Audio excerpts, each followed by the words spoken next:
இது பகவத்கீதையில வந்து கஷேத்திர விவாக யோகம்னு ஒரு யோகம். அது 13வது சாப்டர். அதெல்லாம் 2வது ஸ்லோகம். அது எல்லா ஸ்லோகமும் எவ்வளவு முக்கியத்துவம் வாய்ந்ததுன்னு ஒரு குரு மூலமா கேட்கும் போது தான் தெரியுது.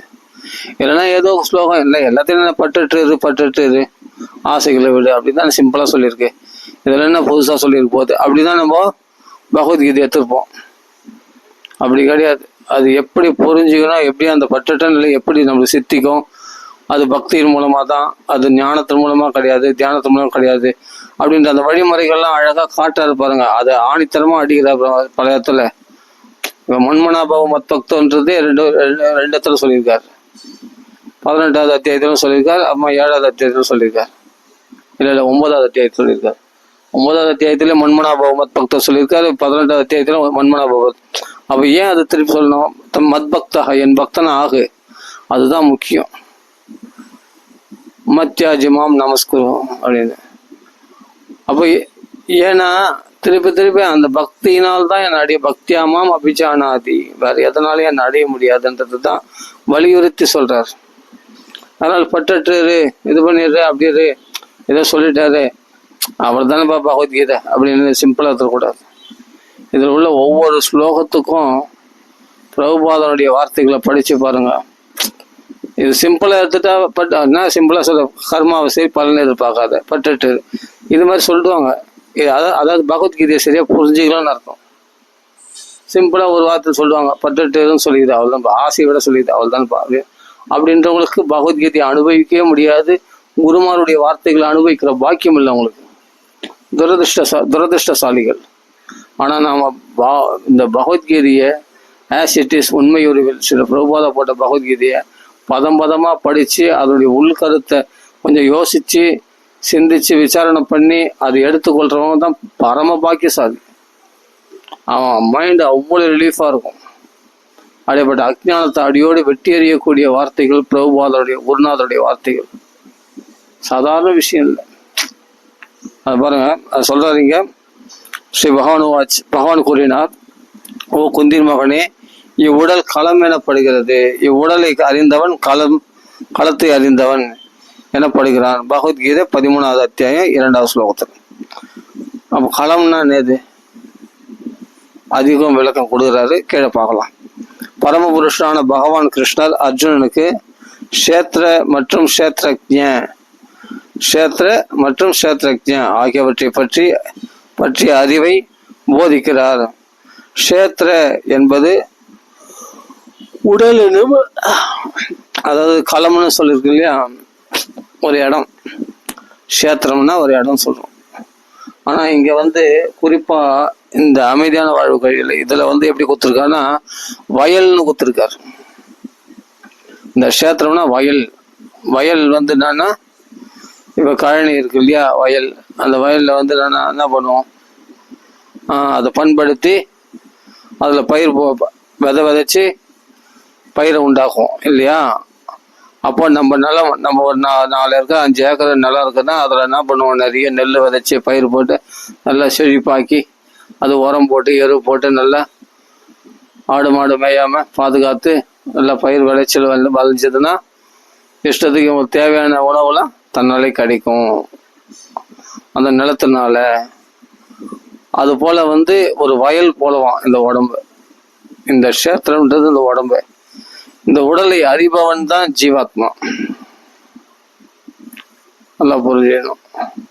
அப்போ ஒரு வயல் வச்சிருக்கான், அந்த வயலுடைய எஜமானன் ஒருத்தன். அப்போ வயலும் எஜமானும் ஒண்ணு கிடையாது. அந்த வயல் வந்து எஜமானனுடையது. அதுதான் இங்க அழகா சொல்றாரு. க்ஷேத்திரம் என்பது உடல் எனும் வயலை குறிக்கிறது. க்ஷேத்திரஜ்ஞ என்பது வயலை பற்றி அறிவது, அதாவது தனிப்பட்ட ஆத்மாவை குறிக்கிறது. அப்போ நாம இந்த தேகம்னு நினைக்கிறோமே, இந்த தேகம் வந்து ஒரு வயல் போல, இந்த தேகத்தில் உள்ள ஆத்மாவாகிய நாம் அந்த எஜமானன் போல. அப்போ இந்த வயலை நல்லா பண்படுத்தி வச்சிருந்தாதான் நல்ல விளைச்சல் கொடுக்கும். அப்போ நல்ல போகம் விளையும். போகம் விளைஞ்சா அப்போ நல்ல அறுவடை பண்ணால் நல்ல மகசூல் கிடைச்சதுன்னா நல்ல பணம் கிடைக்கும். நம்ம சுகபோகத்துக்கு அனுபவிச்சுக்கலாம், சுகபோகத்துக்கு அந்த பணத்தை செலவு பண்ணிக்கலாம் இல்லையா. அது மாதிரி இந்த உடம்ப நம்ம பண்படுத்துகிறோம். அப்போ இந்த உடம்பு வந்து அதுதான் இங்கே சொல்ற இருப்பாங்களாம், நிலத்தை பண்படுத்த வேண்டுமானால் அதை பண்படுத்த ஒருவர் தேவை. அதே போன்று வயலை ஒத்த உரிமையாளர் இருக்க வேண்டும். அதாவது அதே போன்று வயலை ஒத்த இவ்வுடலை பண்படுத்த வேண்டுமானால் அதை பண்படுத்தக்கூடிய உரிமையாளர் இருக்க வேண்டும். இந்த வயல்ன்றது இந்த உடம்பை பண்படுத்தணும்னா அதை பண்படுத்துறதுக்கு வேலை கரெக்டாக சாப்பிடணும், அது பண்ணணும், உடம்பை மெயின்டெனன்ஸ் பண்ணுறது அது கரெக்டாக அந்த உரிமையாளர் செய்யணும். நாம் இந்த பூத உடலை பெற்றிருப்பதால் அதனை முறையாக பயன்படுத்த வேண்டியது நமது கடமையாகும். நம்ம உடம்பை பார்த்துக்கிறது, நோய் நொடி இல்லாமல் பண்டதெல்லாம் சாப்பிடாம என்ன பண்ணணும், பகவானுக்கு நெய்வேத்தியம் பண்ண பிரசாதத்தை மட்டும் தான் சாப்பிடணும் இல்லையா. அப்போ அது நம்ம கடமை. அது அப்போ இந்த தேகத்தினால பகவானுக்கு கண்ணால் பகவானை தரிசனம் பண்ணுறது, காதால் பகவான் கதைகளை கேட்கறது, கைகளால் வந்து பகவானுக்கு புஷ்பங்களை போடுறது, பூஜைகள் பண்ணுறது, நாம சாண்டிங் பண்ணுறது வாக்கால். அப்போ இந்த உடம்பை வந்து என்னென்னா இதை பண்படுத்தி வைக்கணும். இந்த உடம்புன்றது ஒரு வயல் மாதிரி. அந்த வயல் வந்து நல்லா செழிப்பாக எரு போட்டு உரம் போட்டு நல்லா செழிப்பாக அதுக்கு வந்து நல்லா மகசூல் கொடுக்கக்கூடிய என்ன வேணா விளைக்கலாம். இவன் தான் ஏக்கர் கணக்கில் நிறைய பெரிய சொத்து இருக்கு. அவ்வளோதான், இவன் நெல் போடலாம், ஒரு இடத்துல கோதுமை போடலாம், ஒரு இடத்துல வந்து காராமணி போடலாம், எல்லாம் போடலாம் இல்லையா, கம்பு கேழ்வரகு எனக்கு அது மாதிரி போட்டு என்ன பண்ண நல்ல மகசூல். இல்லை காய்கறி போடலாம், எதை வேணாலும் போடலாம், வேறு கடலை போடலாம், எது போட்டாலும் அவனுக்கு நல்ல மகசூல் கொடுக்கும். அப்புறமா நல்லா அறுவடை பண்ணான்னா அருமையான நல்ல பணம், அதை விற்றா நல்ல பணமாகும். எனக்கு விரும்பிய போகங்கள் எல்லாம் அனுபவிக்கலாம் இல்லையா. அது மாதிரி இந்த தேகத்தில் கொடுத்த இந்த உறுப்புகளை பகவானுடைய சேவைக்கு செவ்வனே பயன்படுத்தும் போது அப்போதான் நம்ம இந்த தேகத்தை நல்லா பண்படுத்துகிறோம், இந்த தேகத்தை சரியாக பயன்படுத்துகிறோம். யாரு? இந்த ஜீவன். அதாவது இந்த வயலை பாதுகாப்பவனாகிய அந்த வயலுக்கு எஜமானன். ஆனால் பகவான் நமக்கு ஒரு பெரிய வரமாக கொடுத்துருக்கான் இந்த தேகத்தை. அப்போ சொல்றாரு, விஷயம் சொல்றாரு, இது போகத்தை அனுபவிக்கிறதுக்கும் இந்த தேகத்தை தான் நம்ம பயன்படுத்துகிறோம். இந்த தேகம் மட்டும் இல்லைன்னா எப்படி போகத்தை ருச்சியான ஆகாரம் சாப்பிட முடியுமா? நாக்குன்னு ஒன்று, தேகம்னு ஒன்று இருக்கிறதுனால தான் ருச்சியாக ஆகாரம் சாப்பிட்றேன். கண்கொள்ளா காட்சின்னு சொல்லி இந்த கண்களால் எவ்வளோ விருப்பமான விஷயங்கள்லாம் கண்ணுக்கு சுகத்தை கொடுக்குறதுன்னு சொல்லிட்டு விருப்பமான விஷயங்கள்லாம் நீ போய் பார்க்குறியே, இதெல்லாம் கண்கள் இருக்கிறதுனால தானே நீ அதெல்லாம் அனுபவிக்க முடியுது. அப்படி அழகான காட்சிகள்லாம் பார்த்து அனுபவிக்க முடியுது. காதுகள்னு ஒன்று இருக்கிறதுனால தானே நீ வந்து அழகான நல்ல அந்த சப்த ஸ்வரங்களில் மனசை மயக்கக்கூடிய பாடல்களை கேட்டு அனுபவிக்கிற. யோசிச்சு பாருங்க, இந்த உடல்ல இருக்கும்போது அப்போ உடல்ன்றது பெரிய வரப்பிரசாதம், இறைவனால் கொடுக்கப்பட்ட பெரிய கிஃப்ட் இந்த உடம்பு. இந்த உடம்பு மூலமா நீ எல்லா சௌக்கியங்களும் அனுபவிக்கிறியே, அப்போ இந்த உடம்பு பெரிய வரப்பிரசாதம். அதான் இங்க சொல்ல போறாரு பாருங்க. அதனால இந்த பூத உடலை பெற்றிருப்பதால் அதனை முறையாக பண்படுத்த வேண்டியது நமது கடமையாகும். பண்படுத்தும் முறையே அகர்ம அல்லது பணி எனப்படுகிறது. மண்வெட்டியுடன் நம்மை தேடி வருபவர் நம் நிலத்தை பண்படுத்துவதற்காகவும் வரலாம், அல்லது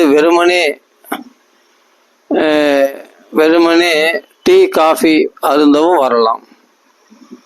நம்மை பண்படுத்தி கொண்டு நாம் விரும்பும் புலநுகர்வுக்காக பொருள்களை பெறுவதற்காகவே இக்குறிப்பிட்ட உடல் நமக்கு தரப்பட்டுள்ளது.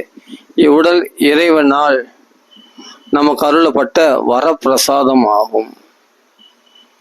அப்போ இந்த தேகத்தை வச்சு நல்லா பண்படுத்தவும் செய்யலாம், இல்லை இந்த தேகத்தை பண்படுத்தாம அந்த வயலில் வந்து உட்காந்துன்னு அழகாக டீ காஃபி சாப்பிடுன்னு டைம் பாஸ் பண்ணிட்டு போகிறாங்க. அந்த வயலை நல்லா பண்படுத்தினா நல்ல விளைச்சல் வேலையும் நல்ல பயிர் வைக்கலாம். அந்த வேலையை அப்படியே கரம்பா போட்டு விட்டா அங்கே போய் டீ காஃபி சாப்பிட்றது மட்டும் போய் அதை உக்காந்தா அப்போ ஒரு மண்வெட்டி கொண்டு வரான்னா அவன் என்ன பண்ணுவான், அந்த வயலை நல்லா பண்படுத்தி அந்த நிலத்தை நல்லா செப்பனிட்டு அதை நல்லா மகசூலுக்கு ஏற்ற மாதிரி அதை தயார் பண்ணுறான். ஆனால் இன்னொருத்தன் என்ன பண்ணுறான், அவனுக்கு நல்லா இருக்குது, அவன் என்ன பண்ணுறான் வந்து உட்காந்து அந்த இடத்துல டீ காஃபி சாப்பிட்றதுக்கு தான் பயன்படுத்துகிறான். அப்போ எப்படி பயன்படுத்துகிறான், ஒரு நிலத்தை எப்படி பயன்படுத்துகிறான், அதில் நல்ல விளைச்சல் வலை வச்சு நல்லா செழிப்பாக்கிறான் அந்த நிலத்தை. இன்னொருத்தன அதை கரம்பாக வச்சுருக்கான், அதில் வந்து உட்காந்துனா டைம் பாஸ் பொழுதுபோகிறதுக்காக டீ காஃபி சாப்பிட்றது இது மாதிரி விஷயத்துக்கு பயன்படுத்துகிறான். புரியுதுங்களா? பயன்படுத்துகிற விதம் தான் அது மாதிரி. இந்த தேகத்தை நாம் பௌதிக விஷயங்களுக்காக, ஆனால் இது போகத்தை அனுபவிக்கிறதுக்காக இறைவனால் கொடுக்கப்பட்ட வரப்பிரசாதம் தான். ஆனால் இது யோகமாக மாற்றிக்கிறது நம்ம கையில் தான் இருக்குது. இந்த உடலால் பகவானுக்கு நாமங்களை சொல்லலாம், வாக்கால், கண்களால் பகவானை தரிசனம் பண்ணலாம், காதுகளால் பகவானுடைய கதைகளை கேட்கலாம், கைகளால் பகவானுக்கு சேவைகளை செய்யலாம். அதற்காக தான் இந்த உடம்பு கொடுக்கப்பட்டது. இந்த உடலை ஆளக்கூடிய ஜீவனுடைய சுதந்திரத்தை பொறுத்திருக்கு. அவன் சுதந்திரத்தை துஷ்பிரயோகம் பண்ணான்னா அவனுக்கு என்ன ஆகும், அந்த ஜீவாத்மா அந்த உடம்ப மதுபானம் பண்ணுறதுக்கும் உடம்ப குடல் அழுகி சாகிறதுக்கு தான் அந்த மதுபானம் பண்ணுறான் இல்லையா? இப்போ ஒரு விதத்தில் டீ காஃபி கூட போதை வஸ்து தான். அதனால தான் டீ காஃபி வந்து இஸ்கானில் சாப்பிட மாட்டோம். இது மாதிரி மற்ற தவறான குடிப்பழக்கங்களை குடித்து இந்த உடம்பை கெடுத்துக்கலாம். இந்த உடம்பால் பகவானுக்கு சேவை செய்து நாம ஜென்மாவை கதையேற்றிக்கலாம். அந்த தேகம் என்ற வயலை பயன்படுத்தும் விதம் தான் முக்கியம். ஏன்னா கடவுளால் கொடுக்கப்பட்ட கிஃப்ட் இந்த உடம்பு. இந்த போகத்தையும் இந்த தேகத்தின் மூலமா தான் நீ சுகபோகங்களை அனுபவிக்க முடியும். அதே சமயத்துல பக்தி சௌக்கியத்தையும் இதில் தான் அனுபவிக்க முடியும். பிரம்ம சௌக்கியம் தான். இந்த தேகத்தை நம்ம புடமிட்டு தபஸ்ல இந்த தேகத்தை வாட்டி நம்ம இந்த தேகத்தின் மூலமாக பகவானுக்கு சேவைகள் செய்து பகவான் நாம தைக்கியத்தின் மணி பகவத் பிரசாதத்தை சாப்பிட்டு நாம ஆனந்தத்தையும் அனுபவிக்க முடியும். பகவானையும் புரிந்து கொள்ளக்கூடிய பெரிய பொக்கிஷம் இந்த உடம்பு. அதான் இந்த க்ஷேத்திரம், க்ஷேத்ரஜன். இவங்க ரெண்டு பேரும் வந்து இந்த க்ஷேத்ரஜன் கையில தான் இருக்குது. இந்த ஒரு நிலத்துக்கு உரிமையாளர் கையில தான் அந்த நிலம் இருக்கு. அந்த நிலத்தை அவன் எப்படி வேணா பயன்படுத்தலாம். இல்லை இது நிலத்தை சும்மா போட்டு நாங்கள் போய் பாய் போட்டு படுத்து தூங்கிட்டு நான் தரித்திரனா இருக்கிறேன்னு கஷ்டப்படலாம். அது அவனுடைய விருப்பம். அவன் நிலத்தை தண்ணி வச்சுட்டு வந்து பத்துங்கடலாம் அந்த நிலத்துல. ஆனால் அதே நிலத்தை ஒருத்தன் எப்படி பண்ணுறான், நல்லா அருமையாக பயிர்கள் வச்சு அது ஆடு மாடு மேயாம வேலி போட்டு பக்காவா நல்ல காய்கறிகளை விதைக்கிறான், பயிர்களை விதைக்கிறான், எல்லாமே விதைச்சு நல்ல மகசூல் காண்டு லாபத்தை சம்பாதிக்கிறான், சந்தோஷமா இருக்கிறான், அவன் ஹாப்பியா இருக்கிறான். அப்போ எல்லாருக்கும் தான் அந்த நிலங்கள், அவனும் நிலவான், நிறைய நிலம் உடையவன் தான். டீ காஃபி சாப்பிட்றவனும் மதுபானம் பண்ணுறவனும் அவனும் பெரிய நிலத்துக்கு சொந்தக்காரன் தான். இவனும் பெரிய நிலத்துக்கு சொந்தக்காரன் தான். சரியாக பயன்படுத்துகிறவனும் நல்ல மகசூல் காண்றான்.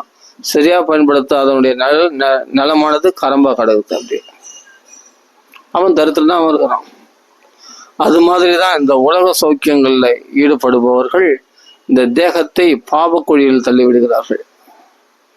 ஆனால் சரியா பயன்படுத்துபவர்கள் பக்தி விஷயத்துல அவர்கள் அதிகமான சௌக்கியத்தை இந்த தேகத்தினால அவர்கள் பாவங்களை போக்கிக் கொள்கிறார்கள். பகவத் சேவையில் இந்த தேகத்தை பயன்படுத்துறதுனால அதுதான் சொல்றார். இந்த கஷேத்திரம் என்ன சொல்றேன், ஏதத்தியோ வேத்தி தம் பிராகு கஷேத்திரஜ்ஞ இது தத்துவவித்து.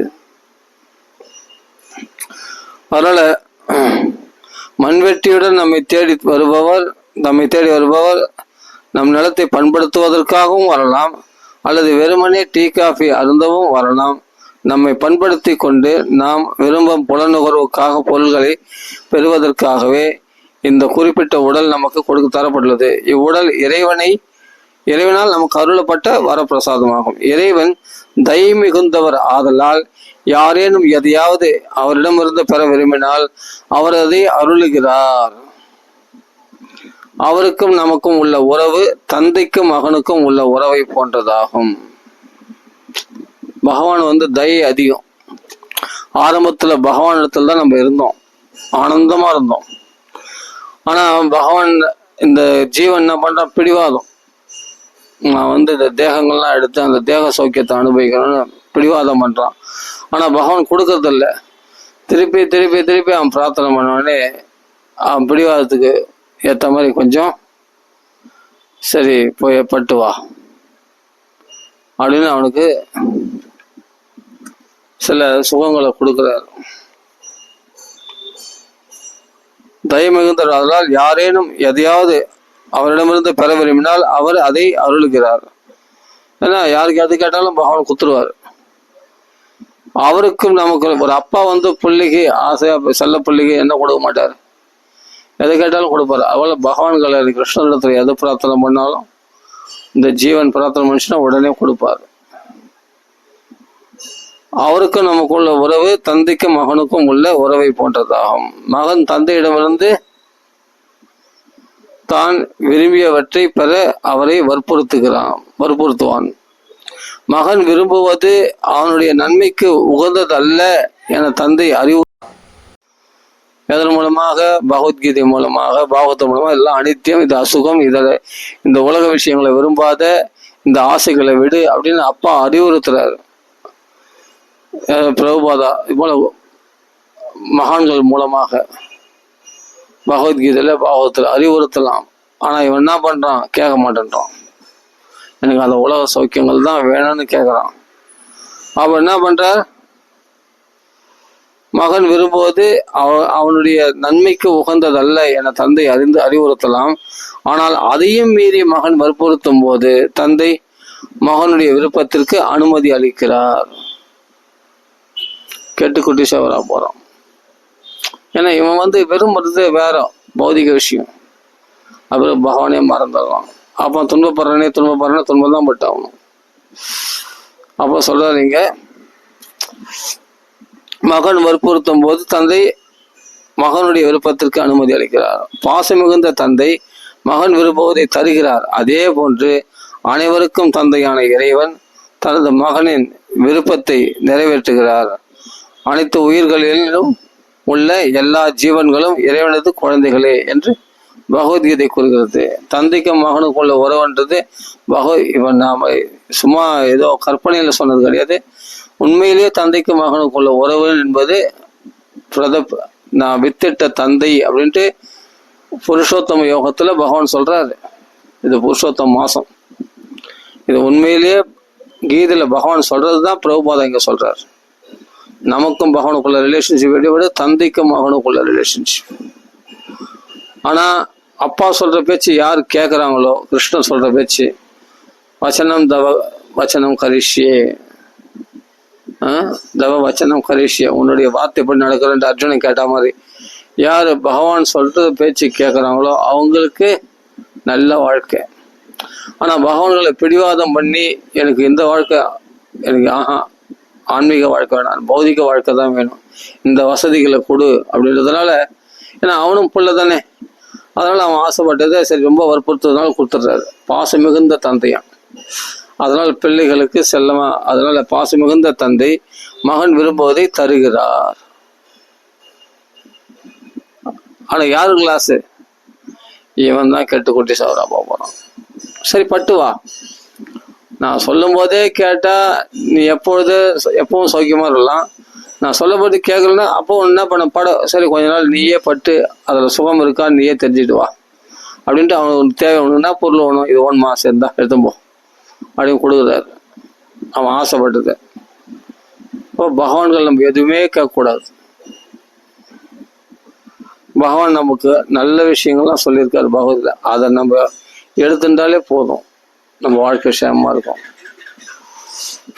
அப்போ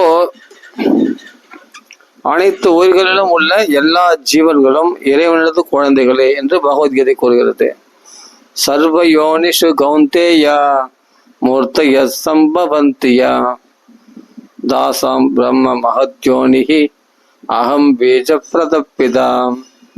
ஓ குந்தீர் மகனே, இந்த இயற்கையில் எல்லா உயிரினங்களும் பிறப்பாலேயே உருவாக்கப்படுகின்றன என்பதையும் நானே விதையளிக்கும் தந்தை என்பதையும் புரிந்து கொள்ள வேண்டும். பகவத்கீதை 14வது அத்தியாயம் 4வது ஸ்லோகம். புருஷோத்தம யோகம். இல்லை, அது 15 அத்தியாயம் இல்லை. ஓ, இது 14 அத்தியாயமா? ஓஹோ, 14வது அத்தியாயம். சரி, 14.4. ஓகே. அப்போ விதையிட்ட தந்தை நான் தான் அப்படின்னு சொல்றாரு பகவான். நல்லா புரிஞ்சுங்க. கருவுருற்றி என்ன சொல்றீங்க? குந்தின் மகனே, இந்த இயற்கையில் எல்லா உயிரினங்களும் பிறப்பாலேயே உருவாக்கப்படுகின்றன. ஆமா, எல்லாம் யோனி வழியா பிறந்துதான் இந்த உயிர்களெல்லாம் உருவாகுது. சரி, ஓகே. என்பதையும் நானே விதை அளிக்கும் தந்தை என்பதையும் புரிந்து கொள்ள வேண்டும். இது ஒன்றும் புரியலையே. புரிந்து கொள்ள வேண்டும்ன்றாரு. என்ன புரியுது? ஒன்றும் புரியல. நல்லா புரிஞ்சுங்க. ஒரு தந்தை ஒரு தாம்பத்திய உறவுல கணவன் மனைவி இணைவதனால குழந்தை உண்டாகும் சொல்றோம். ஆனா எல்லா விந்தணுக்களும் குழந்தை ஆயிடுறதில்லை. அதுல ஒரு குறிப்பிட்ட ஒரு விந்தணு தான் ஒரு குழந்தையா கருவாக உருவாகிறது. அதே மாதிரி ஒரு பெண் கர்ப்பத்திலையும் எல்லா கருமுட்டைகளும் கருவாகிறது இல்லை. அதுல ஏதோ ஒரு கருமுட்டை தான் கருவாகிறது பெண்கள்ல. அதே மாதிரி ஆணுடைய விந்தணுக்கள் எல்லாமே குழந்தையாகிறது இல்லை. அதுல ஏதோ ஒரு விந்தணு தான், ஒரே ஒரு விந்தணு தான் அது குழந்தையாக உருவாகிறது.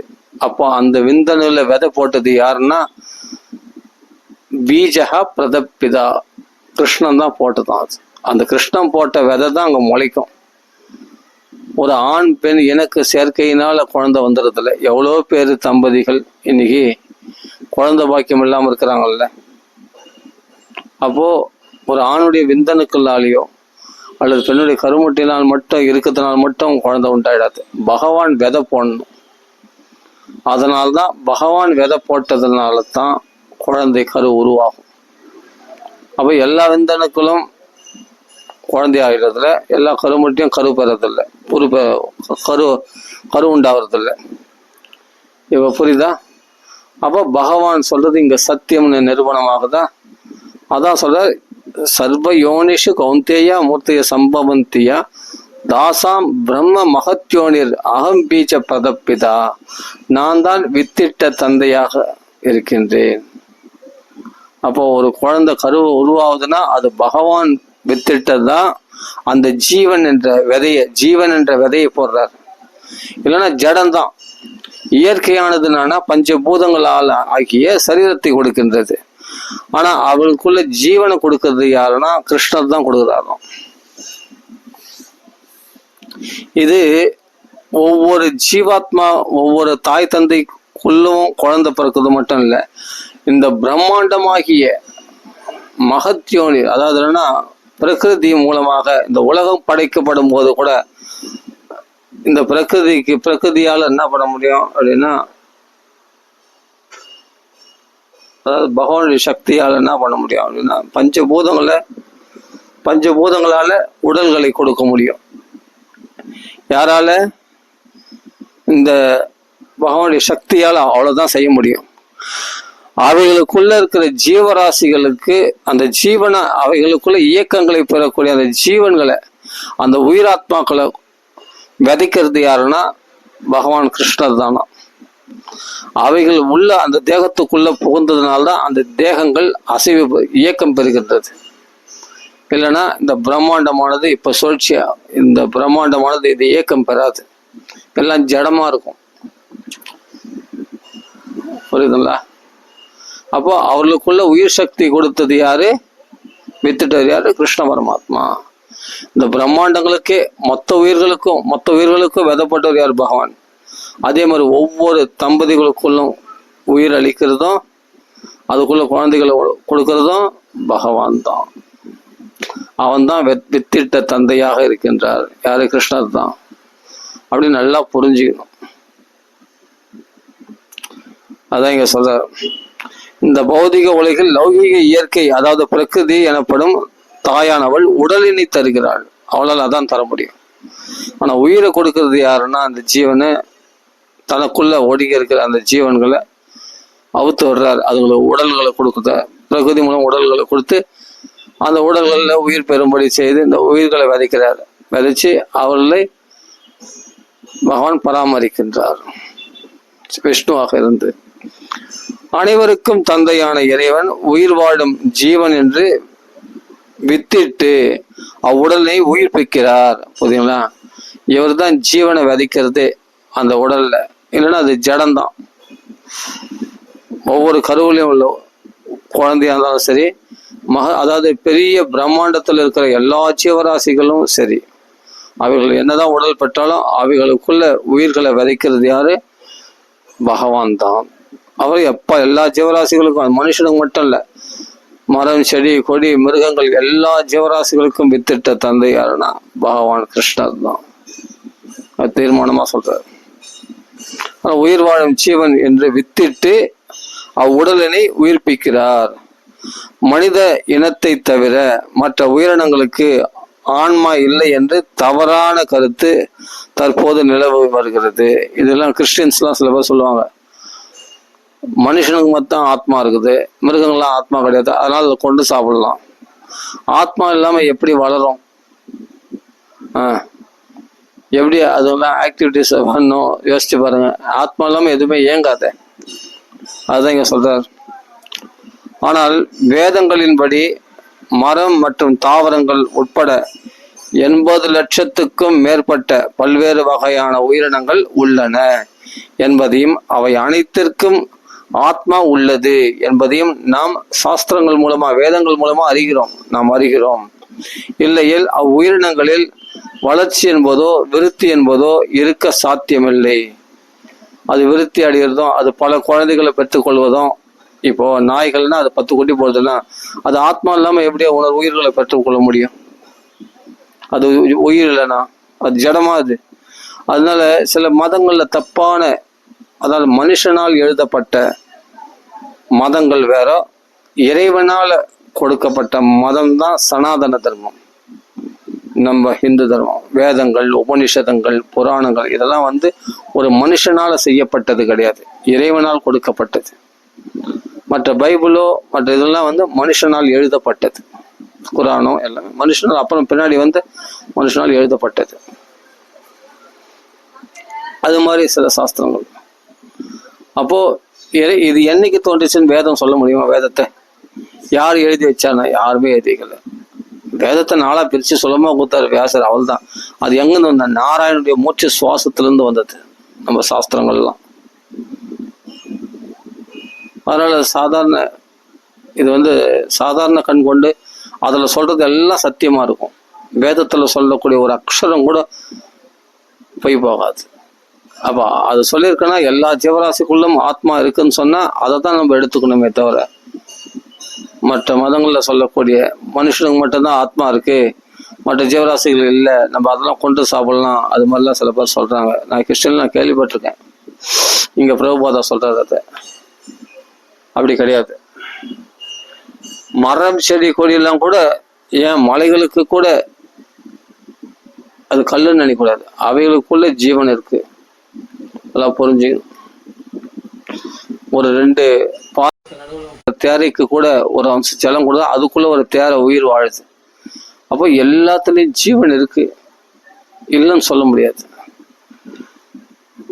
அந்த ஜீவனை விதைச்சவர் யாருன்னா பகவான் கிருஷ்ண பரமாத்மா. அதனால 80 லட்சத்துக்கும் மேற்பட்ட பல்வேறு வகையான உயிரினங்கள் உள்ளன என்பதையும் அவை அனைத்திற்கும் ஆன்மா உள்ளது என்பதையும் நாம் அறிகிறோம். எதனால? சாஸ்திரங்கள் மூலமாக, இறைவனால் அளிக்கப்பட்ட வேதத்தின் மூலமாக அறிகிறோம். இல்லையில் அவ்வுயிரினங்களில் வளர்ச்சி என்பதோ விருத்தி என்பதோ இருக்க சாத்தியமில்லை. ஆனால் அது குழந்தை குட்டியில பெற்றுக்கணும் அவசியம் இல்லை. அதே மாதிரி அது வளர்ந்து குழந்தைய பிறந்தது, அது பெருசா வளருது. அதெல்லாம் ஆத்மா இல்லாம எப்படி வளரும்? அந்த உயிரினும் ஒன்று இல்லாம அந்த தேகத்து வளர்ச்சி அது. அந்த உயிர் இல்லாத ஒரு ஜடமான ஒரு உடம்பு பாரு, அது வளருதா பாரு. அது எந்த ஆக்டிவிட்டிஸா அது இருக்காது, அவ்வளவுதான். அது ஜடம், அது அழுகி போடும், நாத்தம் அடிச்சிடும். அது பிணம்னு சொல்றோம். அது மிருகங்களுக்கும் சரி மனுஷனுக்கும் சரி. ஜீவன் இல்லாத ஒரு மரம் எப்படின்னா பட்டு போயிடுது, மரம் காஞ்சி போயிடுது. ஜீவன் உள்ளது நல்லா பல நல்லா வளருது, அப்பாடு செழிப்பா இருக்குது, பச்சை பச்சைன்னு இலைகள் வருது, அதுக்குள்ள பூக்கள் நிறைய பூக்கள் பூக்குது, பிஞ்சுகள் விடுது, காய்கள் விடுது, பழம் பழுது, அப்படியே கொத்து கொத்தா பழங்கள் பழுத்து தொங்குது. மாம்பழம் பார்த்தா என்னன்னா அதுக்குள்ள ஜீவன் இருக்கு, அதனால இவ்வளவு செழிப்பா இருக்கு. ஜீவன் இல்ல மரத்தை பாரு, அது போறோம் இந்த போய் கீழே வந்துடும், அது எந்த வளர்ச்சியும் கொடுக்காது, அதுக்குள்ள துளுக்கு கூட துளுக்காது, அப்படி காஞ்சி அது கீழே வந்துடும் அந்த மரம். ஏன்னா அதுல ஜீவன் இல்லை. ஜீவன் உள்ள மரம் பார்த்தா நல்லா பல பல பல பலன்னு அவ்வளோ பழங்கள் அப்படியே மாம்பழம் ஒத்து ஒத்தா தொங்குது. அப்போ அந்த வளர்ச்சியில எதனால்னா அதுக்குள்ள ஜீவன் இருக்கிறதுனால தான் இதை புரிஞ்சுக்கணும். சரி, அதனால உயிரின வளர்ச்சி என்பதோ விருத்தி என்பதோ இருக்க முடியாது.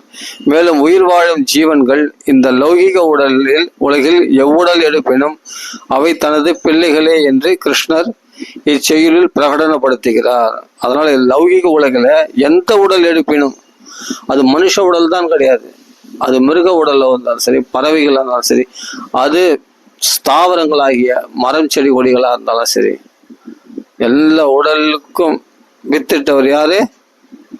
பரம்புருஷ பகவான் கிருஷ்ணர் தான். அதனால எல்லாமே தன்னுடைய பிள்ளைகள் தான் அப்படின்றார். இல்லாட்டி மர ரூபத்தில் இருக்கிற நலக்கூபுரம் அணிக்கிறவனை போய் வெடிவிப்பாரா? ஏன் என் பிள்ளைகளாச்சே அவருக்கு அப்படின்னு தான் போய் வெடிவிக்கிறார். தனது பிள்ளைகளை என்று கிருஷ்ணர் இச்செயலில் பிரகடனப்படுத்துகிறார். மேலும் அவை மகன் தந்தையுடன் கொள்ளும் உறவியே தன்னுடன் கொண்டுள்ளன என்றும் தெரிவிக்கிறார். எங்களுக்குள்ள அப்பா பிள்ளைக்குள்ள உறவு மாதிரி அவன் எந்தெந்த சமயத்தில் என்னென்ன ஆசைப்படுறானோ அதனால இயற்கை மூலமாக அவனுக்கு அந்த வசதிகளை நான் கரெக்டான டைம்ல பெற்று கொடுக்குறேன். ஏன்னா என் பிள்ளைக்கு தேவையான வசதிகள் தன்னாலே வந்து சேரும். அப்படிதான் எல்லா ஜீவராசிகளுக்கும் இன்னைக்கு உணவளிக்கிறது யார் உணவளிக்கிறார்? பகவான் தந்தையா, கிருஷ்ண தந்தையா இருக்கிறதுனால தான் மனுஷனா சாப்பாடு போடுறான். காட்டுல இருக்கிற மிருகங்களுக்கெல்லாம் அவ்வளோ எப்படி உணவு கிடைக்குது? பகவான் பாசமுள்ள தந்தைன்றதுனால எல்லாருக்கும் தன் பெற்ற மரத்தை வச்சுவன் தண்ணி ஊத்துறான், சகல ஜீவராசிகளுக்கும் உணவளிக்கின்றான் பகவான். அப்போ அவன் தான் தந்தைன்னு நல்லா தெரியுது. ஜீவாத்மாவுடைய நிலையையும் இறைவனுடன் அவனுக்குள்ள உறவையும் புரிந்து கொள்ளவே இந்த கிருஷ்ண உணர்வு இயக்கம் உள்ளது. அப்போ ஏதோ ஒரு விதத்துல ஸ்தாவரங்களுக்கும் மரம் செடி கொடிகளும், அதாவது மிருகங்களுக்கும் மனுஷனுக்கும், அப்போ ஏதோ விதத்துல பகவானால நம்ம அன்றன்றைக்கு தேவையான உணவுகள் கிடைக்குது, அம்மா அப்பா கிடைச்சிருக்காங்க, வசதிகள் வீடு வாசல் கிடைச்சிருக்கு, மிருகங்களுக்கு தங்கத்துக்கான கோகைகள் கிடைச்சிருக்கு, அதுக்கு தேவையான வசதிகள் காடுகள் கிடைச்சிருக்கு, அவைகளுக்கு தேவையான உணவுகள் கிடைக்குது, பறவைகளுக்கு தேவையான கூடுகள் கிடைக்குது, மரங்கள் கிடைக்குது, அதுக்கு தேவையான உணவுகளும் பகவான் கொடுத்துன்னு இருக்கான். அப்படின்னா யார் பகவான்? எல்லாருக்கும் தந்தையாக இருந்து இத்தனையும் அவர்களுக்கு தேவையானது எல்லாத்தையும் கொடுத்து பராமரிக்கின்றான் பகவான். அப்போ பகவானுக்கும் அவ ஏதோ ஒரு விதத்துல மற்ற ஜீவராசிகளுக்கும் பகவானுக்கும் தொடர்பு இருக்கிறது. தொடர்பு இல்லைன்னா இவங்களுக்கு இந்த செழிப்புகள் கிடைக்காது, அன்றாட வாழ்க்கை நடக்காது. அப்ப பகவான் கொடுக்குறான்னா அப்ப ஏன் கொடுக்கணும்னா, என் பிள்ளை நான் கொடுக்குறேன். அப்போ ஏதோ ஒரு விதத்துல அதுதான் பகவான் இங்க கிளீனா சொல்றார். நான் பிதா பீஜ, அதுதான் நான் சொன்ன அந்த ஸ்லோகத்துல நம்ம படிச்சோம். நான் சர்வயோனிஷ கௌந்தேய மூர்த்தையா சம்பவந்தியா தாசாம் பிரம்ம மகத்யோனி அகம் பீஜ பிரதபிதா. எல்லா சம்பவந்தி எல்லா உயிர்களும் நான் விதையை போட்டதுனால எல்லா உயிர்களும் உண்டாகி இருக்கின்றது. அப்ப எனக்கும் உள்ள நான் பிதா, எனக்கும் அந்த சகல ஜீவராசிகளும் உள்ள உறவுன்னா அப்பா மகன் உறவு. அப்போ பகவானை விட்டு எந்த ஜீவராசியும் பிரிஞ்சு இல்லை. ஏதோ ஒரு ரிலேஷன்ஷிப்ல கான்டாக்ட்ல இருக்கிறோம் நாமெல்லாம். ஆனா பகவானால் தான் நமக்கு உணவளிக்கப்படுகிறது, நமக்கு இந்த வசனைகள்லாம் பெருக்கப்படுறதுன்றது நம்ம மாயினால மறைக்கப்பட்டிருக்கிறது. அப்போ எல்லா ஜீவராசிகளும் ஏதோ ஒரு ரிலேஷன்ஷிப்ல வாழ்ந்து கொண்டுதான் இருக்குது. பகவான்கள் எல்லா வசதிகளும் பெற்று கொண்டுதான் இருக்குது. ஆனா பகவான் தான் அளிக்கிறான்றது தெரியாம வேற தப்பான ஐடென்டிஃபிகேஷன், இவங்க கொடுத்தாங்க அவங்க கொடுத்தாங்க, இந்த கண்ணால பார்க்கக்கூடிய சில காரணங்களை மட்டும் காரணங்களா காண்பிக்கிறோம். ஆனா கண்ணுக்கு தெரியாத மறைமுகமான காரணம் யாரு? பகவான் தான் பிதா. பகவானால் அளிக்கப்படுறது தான். மற்ற மனிதர்கள் மூலமா நமக்கு இந்த உதவிகள் கிடைக்குது, ஏதோ ஒரு விதத்துல நமக்கு கிடைக்குது. இந்த பூமி மூலமா விளைச்சல் கிடைக்குது அப்படின்லாம் சொல்லல, பூமி மூலமா கிடைக்கல, பகவானால் கிடைக்கிறது எல்லாமே. அப்போ பகவான் தான் தன் பிள்ளைகளுக்கு செய்யறதை சொல்லி காட்ட மாட்டான், அதனால தான் மறைஞ்சே இருக்கிறான். அப்போ எல்லா ஜீவராசிகளும் ஏதோ ஒரு விதத்துல பகவானோட தொடர்பு கொண்டு இருக்கின்றன அப்படின்னு நல்லா தெரியுது இல்லையா? அவைகளை பகவான் பராமரிக்கிறதுல இருந்து, அவைகளுக்கு உயிர்களை கொடுத்ததுல இருந்து, இப்படி பகவான் நம்ம புரிஞ்சுக்கணுமா? இது பகவத்கீதையில அழகா சொல்றாரு. அப்பா மகனுக்கு உள்ள உறவு போல சகல ஜீவராசிகளிலும். இது அடுத்தது பார்க்கலாம். இந்த ஜீவாத்மானுடைய நிலையையும் இறைவனுடைய அவனுக்கு உள்ள உறவையும் புரிந்து கொள்ளவே இந்த கிருஷ்ண உணர்வு இயக்கம் உள்ளது. அப்போ உணர்வுன்றது என்னன்னா அந்த ஃபீலிங்ஸ். நம்ம பகவானை விட்டு நம்ம சுகத்தையே யாராவது துக்கத்தை எதிர்பார்க்குறோமா? ஏன் சுகத்தையே எதிர்பார்க்குறோம் அப்படின்னா, நாம சுகமாவே இருந்தவங்க நாம பகவான் இடத்துல இருக்கும் பொழுது, அந்த பகவானை விட்டு ஏனோ பிரிஞ்சு, ஏதோ ஒரு இச்சையினால பகவானை விட்டு பிரிஞ்சு நாம பல பிறவிகள்ல நாம பகவானை விட்டு பிரிஞ்சு வந்துட்டோம். சொல்ல புரியுதுங்களா? அது மிருகங்களோ பட்சிகளோ இல்லை செடி கொடிகளோ ஏதோ ஒரு பிறவியில போய் விழுந்துட்டோம். எப்படியோ தப்பி தவறி விழுந்துட்டோம். அது என்னைக்கு நம்ம விழுந்தோன்னு தெரியல. ஆனா பகவான்களை திரும்பி போயிடணுன்ற ஆசை மட்டும் நமக்குள்ள இருக்கு. எப்படி இருக்குன்னா, நம்ம சுகத்தை தேடி போறதுனாலேயே. அப்போ சச்சிதானந்தன் பரமானந்தத்துல தெளிச்சிருக்கிற கிருஷ்ணனுடைய அம்சமா, கிருஷ்ணனோடு நம்ம ஆனந்தமா ஒரு காலத்துல இருந்திருக்கிறோம். ஆனா எப்படியோ தப்பி தவறி இந்த பிறவிகள்ல விழுந்துட்டோம், சம்சாரத்துல விழுந்துட்டோம். அதனால பல பிறவிகள்ல தத்தளிக்கிறோம். பல பிறவிகள்ல நாம என்ன தேடுறோம்? ஒரே விஷயம்தான் தேடுறோம், சுகத்தை தேடுறோம். ஆனா துக்கம் வருது. ஏன்னா துக்கம் துக்காலயம் அசாஸ்பதம். துக்கம் நிறைஞ்ச இடத்துல சுகத்தை தேடினா சுகம் கிடைக்காது. சுகம் கிடைச்ச மாதிரி துக்கம் தான் அதிகமாக கிடைக்கும். இது அப்படியே சுகம் கிடைச்சா அசாஸ்பதம். ஏன்னா உண்மையான சுகம் இருக்கிற இடத்துல நீ இருந்த ஃபீலிங்ஸ் உனக்குள்ள இருக்கு. அந்த ஃபீலிங்ஸ்னால தான் நீ சுகத்தை தேடின வர. ஆனா உண்மையான சுகம் இங்க இல்லை. இது டோட்டல் சூன்யம். இந்த இடத்துல இன்பமே கிடையாது. இதுதான் கன்க்ளூஷன், முடிவு. அப்போ இந்த கிருஷ்ண உணர்வு நமக்குள்ள தட்டி எழுப்பப்படும் போது, ஆஹா, உண்மையான சௌக்கியம் கிருஷ்ண இடத்துல தான் இருக்கு அப்படின்னு நம்ம தெரிஞ்சுக்கிறோமா? அதுக்கு தான் அந்த உணர்வை நம்ம தட்டி எழுப்பதுக்காக தான் இந்த இஸ்கான் ஸ்தாபனமே பிரபுபாத ஆரம்பிச்சார். நமக்குள்ள தூங்கி கிடக்கிற, மறந்து போயிருக்கிற கிருஷ்ணனிடத்துல நம்ம பிரிஞ்சு வந்துட்டோம் பல பிறவிகள்ல. அந்த கிருஷ்ணனை ஞாபகப்படுத்துறதுக்காக, மீண்டும் அந்த இழந்த கிருஷ்ண உணர்வை மீண்டும் பெற்று அந்த கிருஷ்ணனிடத்திலே திரும்பி செல்வதற்காக ஏற்பட்ட இயக்கம்தான் இந்த அகில உலக கிருஷ்ண பக்தி இயக்கம். புரிஞ்சுக்கணும். அப்போ இந்த கஷேத்திர சத்ருக்ன விபாக யோகத்துல அப்போ பிதான்னு சொல்றாரு. அப்படின்னா பகவானுக்கு நமக்கும் அவ்வளோ லிங்க், உறவுகளை, அந்த உறவு இருக்கு. நம்ம அப்பா மகனுக்குள்ள உறவுன்றது நம்ம லிங்க் பண்ணிக்கிறது தான் யோகம்னு பேர். யோகம்னா பகவான் நமக்குள்ள உள்ள உறவை புதுப்பித்துக் கொள்வது. ஏன்னா அந்த உறவு இருக்கிறது நம்ம மறந்துட்டோம். இப்ப ஞாபகப்படுத்தும் போது ஞாபகப்படுத்திக்கிறது தான் புதுப்பிக்கிறதுன்னு அர்த்தம். அதை தெரிஞ்சு இப்ப சாஸ்திரம் மூலமா தெரிஞ்சுக்கிறோம், பகவத்கீதை மூலமா. ஓஹோ, பகவான் கிருஷ்ணன் நமக்கு அப்பா உறவா, ஆஹா, இதை மறந்துருந்தனே. அப்ப இந்த அப்பான்றனே, இந்த அப்பா இந்த ஜென்மத்துக்கு அப்பா, முன் ஜென்மத்துக்கு வேற ஒரு அப்பா இருந்தார், அடுத்த ஜென்மத்துக்கு இன்னொரு அப்பா வருவார். இந்த அப்பா அம்மா இதெல்லாம் இல்லை. உண்மையான அப்பா அம்மா யாருன்னா லக்ஷ்மி மணாளன் ஆகிய ராதே கிருஷ்ணன் தான் நம்மளுக்கு உண்மையான அப்பா அம்மா. சீதாராமன் தான் உண்மையான அப்பா அம்மா. அவங்க தான் பல வடிவங்கள்ல லட்சுமி நாராயணனா வருது. அது மாதிரி இது தெரிஞ்சுக்கிட்டோம்னா அப்போ பகவானுக்கு நமக்கும் உள்ள உறவு தான் நிலைத்த உறவு. இந்த அப்பா அம்மாலாம் தற்காலிக உறவு. புரிஞ்சுக்கணும். அப்போ எல்லா ஜீவராசிகளுக்கும் பகவானுக்கும் உறவு இருக்கு அப்படின்றது இங்க பகவானே சொல்றாரு புருஷோத்தம் இந்த 14 யோகத்துல, கஷேத்திரஜ்ஞ யோகத்துல.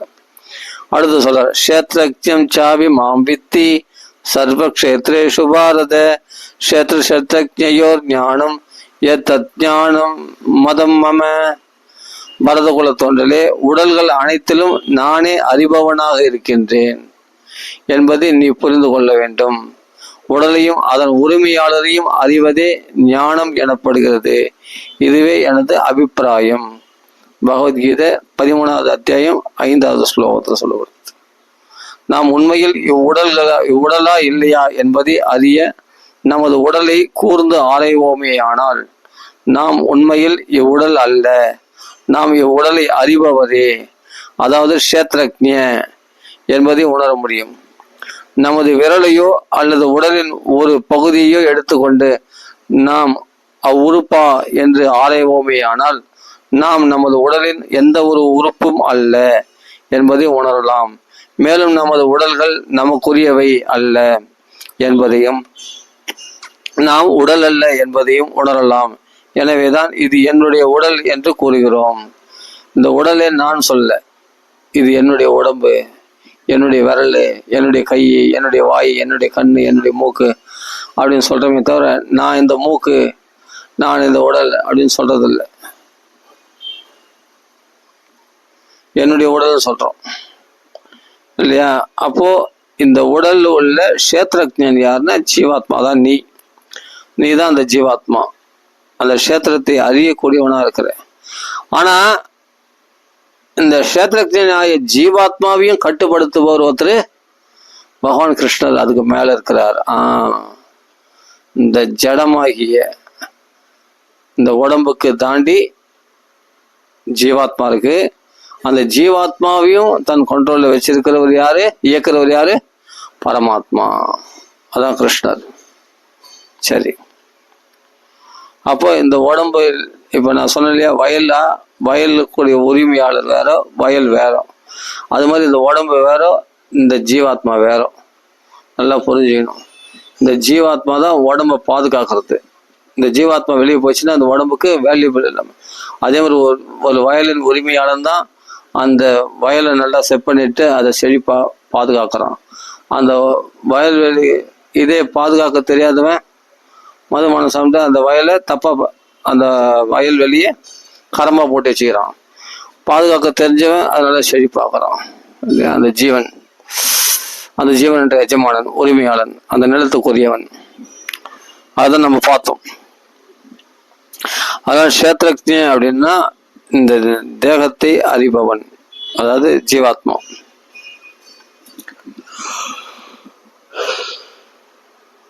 ஜீவாத்மா உணர்வுமயமானது, ஆனா இந்த தேகமும் ஜடமானது.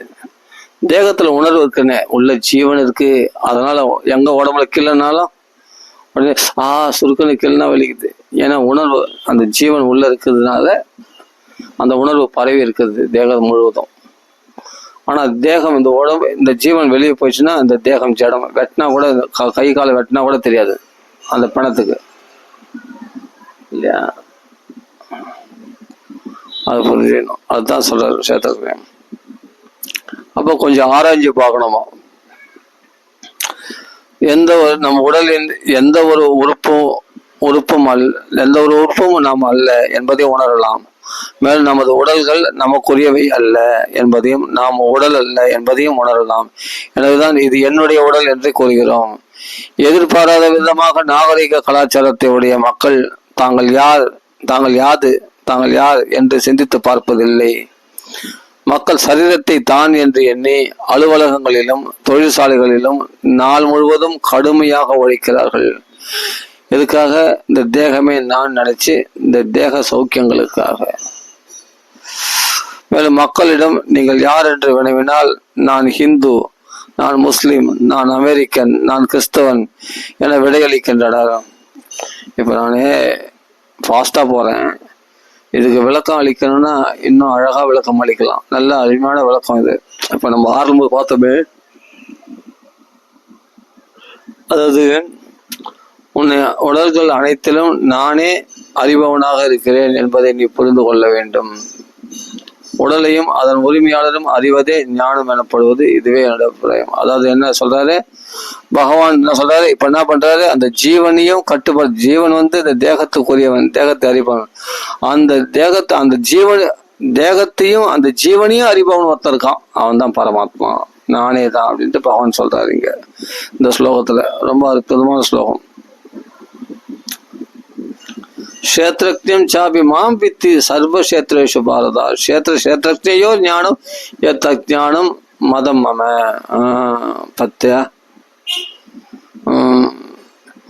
அப்போ அந்த கஷேத்திரத்தை மட்டும் தெரிஞ்சுக்கிறது முக்கியம் இல்லை, அந்த ஜீவாத்மா தெரியல, அந்த ஜீவாத்மாவே அறிபவன் ஆகிய பகவான் ஒருத்தருக்கான்னு தெரிஞ்சுக்கிறது தான் உண்மையான ஞானமா. செம்மையா இருக்கு பாருங்க. அதெல்லாம் இது மாதிரிலாம் இவ்வளவு பெரிய விஷயத்த நம்ம தெரிஞ்ச நம்ம அப்படி நம்ம மாயில சிக்க மாட்டோம். இந்த மாயை நம்மளை பாதிக்காது. அப்ப இந்த தேகம் என்னது, இந்த விரல் என்னது, கை கால் என்னது அப்படின்னு சொல்றோமே, இந்த உடம்பு எழுதுன்னு சொல்லாமே தவிர நீன்னு சொல்ல முடியாது. இந்த தேகத்தை எனக்கு அது நீ ஆக மாட்டேன். அப்போ இந்த தேகத்துக்கு அந்நியமா இருக்கக்கூடிய பணம் பொருள் சொத்து மட்டும் நீ ஆயிடுவியா? அதுவும் அந்நியமானது தான். இந்த தேகமே அந்நியமானது, அது ஆத்மா வாயிடாது ஒரு பொழுதும். என்னதான் நீ இந்த தேகம் நான் நீ மாற தட்டினாலும் அந்த கையில அடிச்சினாலும் ஆனா நீ ஆக மாட்டேன். நீ இந்த ஆத்மா தான். எத்தனை தடவை பொய் சொன்னாலும் பொய் தானே, பொய் மெய்யாவாத. இந்த தேகம் நீ ஆக மாட்டே. அப்ப தேகத்துக்கு அண்ணாண்ட இருக்கிற சொத்து சுகம் மட்டுமா நீ ஆயிடுவேன். அந்த சொத்தை இழந்துட்டா, பணத்தை இழந்துட்டா, அப்படியே தானே அப்படியே உயிரே விட்டுடுறான். 1 லட்சம் ரூபா போச்சு அப்படின்னு. அந்த 1 லட்சம் நீ இல்லையே.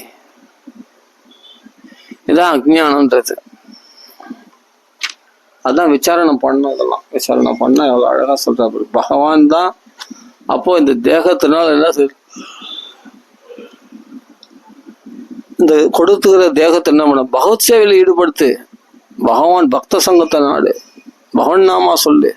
நிறைய பகவானுக்கு சேவைகள் செய்ய வேண்டியவர்கள். நாம தப்பி தவறி விழுந்துட்டோம், மறுபடியும் அந்த விட்டடத்தை பிடிக்கணும். நாம சுகவாசிகள் தான், ஆனா என்ன துக்கத்தை அனுபவிக்கிறோம். நம்ம சுகத்தை தேடிதான் போறோம், ஆனா தவறான இடத்துல நம்ம சுகத்தை தேடுறோம். அப்ப பகவான் இடத்துலதான் நம்ம பகவானுக்கு சேவை செய்யும் போது மறுபடியும் இழந்து போன உறவை மீண்டும் புதுப்பித்துக் கொள்கிறோம் பகவான் இடத்துல. ஏன்னா பகவான் தான் சொல்றேன், நான் தான் வித்திட்ட தந்தைன்னு சொல்றானே. அப்புறம் நம்ம இப்ப புரிஞ்சு போச்சுல, தெரிஞ்சு போச்சுல, இனிமேட்டு அப்ப பகவானுக்குள்ள ரிலேஷன்ஷிப் வளர்த்துக்க வேண்டியதானே. உனக்குதான் தந்தை தெரிஞ்சு போச்சு, உண்மையான தந்தை யாருன்னு கிருஷ்ணன் தெரிஞ்சு போச்சு. இப்ப கிருஷ்ணனுடைய உறவுல எல்லாம் பூர்ணமா இருக்கணும். இப்ப அனித்தியமான தந்தைகளை நீ உறவு கொண்டாடுவியா?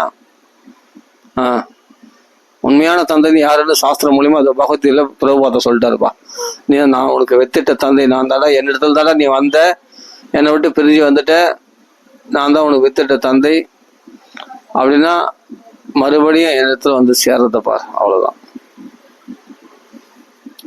இந்த தந்தை இல்லை, இந்த தாய் உனக்கு உண்மையான தாய் கிடையாது அப்படின்னு சொல்லிட்டு ராதகிருஷ்ணன் தான் உனக்கு உண்மையான அப்பா அம்மா அப்படின்ட்டு இங்க சொல்றாரு பிரபு. யாரு? கிருஷ்ணன் சொல்றாரு. அதை விளக்கமா இங்க பிரபுபாதா சொல்றாரு நமக்கு. சரி, அடுத்தது பாருங்க, இது எவ்வளவு அழகா சொல்றாரு பாருங்க. இந்த ஒரு டாபிக்கே, இந்த உடம்பு நாள் இல்லை, இந்த தேகம் நாள் இல்லை, இந்த விரல் நாள் இல்லை, கண்ணு நாள் இல்லை, மூக்கு நாள் இல்லை அப்படின்னு சொல்ற இந்த விஷயத்தையே அழகா இன்னும் நல்லா விசாரணை பண்ணி சொல்லலாம். ஆனா நான் அடுத்தடுத்து போயிடணும்னு பாக்குறேன். அதெல்லாம் கொஞ்சம் ஆராய்ச்சி பண்ணி பார்க்கணும். எத்தனை நாள் இந்த பொய்யிலேயே இருப்போம், கொஞ்சம் இதெல்லாம் விசாரணை பண்ணி பார்க்கணும். அதனால நாம் உண்மையில் இவ்வுடலா இல்லையா என்பதை அறிய நமது உடலை கூர்ந்து ஆராய்வோமே. ஆனால் நாம் உண்மையில் இவ்வுடல் அல்ல, நாம் இவ்வுடலை அறிபவரே, அதாவது கஷேத்திரஜ்ஞ என்பதை உணர முடியும். நாம் விரலையோ அல்லது உடலின் ஒரு பகுதியையோ எடுத்துக்கொண்டு, அது கண்ணோ மூக்கோ வாயோ கைகளோ கால்களோ இல்லை நம்ம மார்பையோ வயிற்றையோ ஏதோ ஒன்று, நம்ம தலையோ ஏதோ ஒன்னாலும் நீங்க சுட்டி காட்டுங்க, அது நீங்களா இருக்க மாட்டீங்க. அந்த உறுப்புகள் வேற, அந்த உறுப்பா என்று ஆராயும். ஆனால் நாம் நமது உடலின் எந்த ஒரு உறுப்புகளும் அல்ல என்பதை உணரலாம். மேலும் நமது உடல்கள் நமக்குரியவை அல்ல. பஞ்சபூதங்களுக்கு சொந்தமானது தேகம், நமக்குரியது கிடையாது. நாம் உடல் அல்ல என்பதையும் உணரலாம்.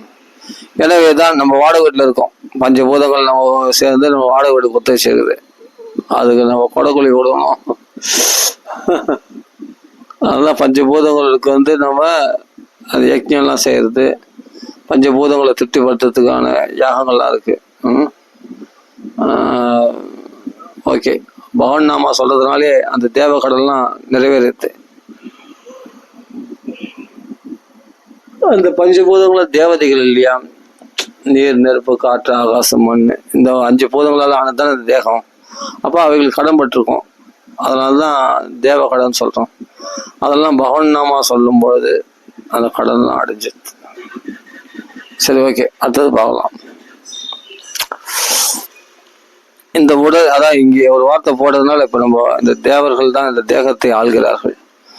நம்மளதுல இந்த தேகம் இது வாடகை வீடு. எப்போ வேணாலும் கிளம்பிடலாம் அந்த வீட்டை விட்டு. நம்ம ஒரிஜினல் வீடு வைகுண்டம், துன்பம் இல்லாத இடம்.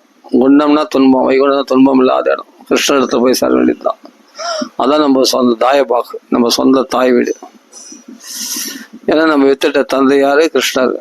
உண்மையான அப்பா நம்ம அவர் தான். அந்த உறவு தான் உண்மையான உறவு. அதை புரிஞ்சுக்கணும். சரி, அடுத்தது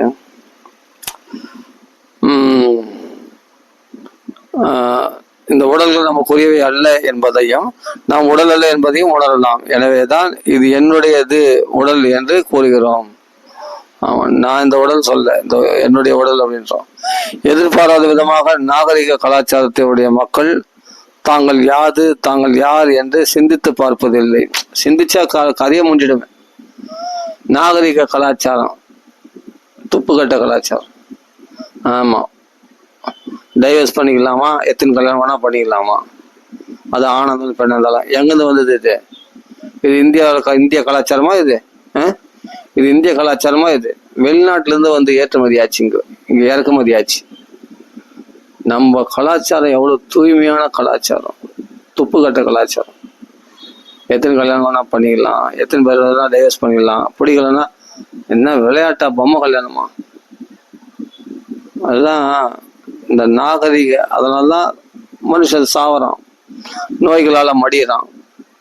தவறான இறைவனை மறந்ததுனால்தான். அதான் எது பெரிய பாவம்னா, நம்ம படிச்ச இறைவனை மறக்கிறோம் போது அதான் பெரிய பாவம் அப்படின்னு விதர் சொல்றாரு பாகவத. கிருஷ்ணாத் விமுகசிய அதர்மசீலசிய, அதர்ம நடத்தை உடையவன். கிருஷ்ணனை விமுகசிய, கிருஷ்ணனை மறந்ததுதான் பெரிய அதர்மமா விதர் சொல்றாரு 3ஆம் ஸ்கந்தத்துல. அதுதான் நாகரீக கலாச்சாரத்தை, அதான் சொல்றேன், எதிர்பாராதமாக நாகரீக கலாச்சாரத்தை உடைய மக்கள் தாங்கள் யார் என்று சிந்தித்து பார்ப்பதில்லை. நாங்கள் நாகரிகமா வரோம், எல்லாம் வெளிநாட்டு ஃபாரினர்ஸ் மோகம். ஆமா, துப்புக்கட்ட மோகம். அதெல்லாம் வேலைக்காவது நம்மளை சீரழிக்கக்கூடிய கலாச்சாரங்கள். அப்போ இவரெல்லாம் வந்து இந்த ஆன்ம விஷயத்தை பத்தி சொன்னா, அடப்பாப்பா நாங்களாம் ஜாலியா சொகுசா இருக்கிறோம், நான் கோடீஸ்வரன், எனக்கு தேவையான சுகபோகம்லாம் இருக்கு.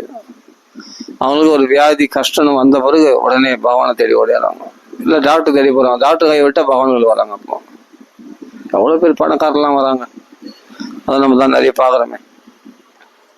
அப்போ கொஞ்சம் இவன் திரும்பி பார்த்துட்டு, நான் யார், நான் ஏன் இப்படி உழணும், நான் ஏன் இப்படி கடினமா உழைக்கணும், யாருக்காக உழைக்கணும், உண்மையிலே நான் யாரு, உண்மையிலே இந்த உடல்கள் யாரு, இந்த உறவுகள் யாரு அப்படின்னு கொஞ்சம் ஆராய்ச்சி பண்ணவனா உஷாராயிட்டான் பையன். ஆஹா, இனிமேல் இவனை ஏமாற்ற முடியாது அப்படின்ட்டு களி ஓடிடுவான். மாயை ஒரே வட்டம் ஓடிடும் உன்னை விட்டு. நீ அதை யோசிக்காத வரைக்கும் தான் மாயை உன்னை சூப்பரா உனக்கு சுகத்தை காட்டி, அதை காட்டி, எதையாவது மயக்கத்தை காட்டி உன்னை அங்கங்க அலைக்கழிச்சு தன் கண்ட்ரோல்லையே வச்சிருக்கான் அந்த மாயை. நீ பகவான் கண்ட்ரோல் வரவே முடியாது.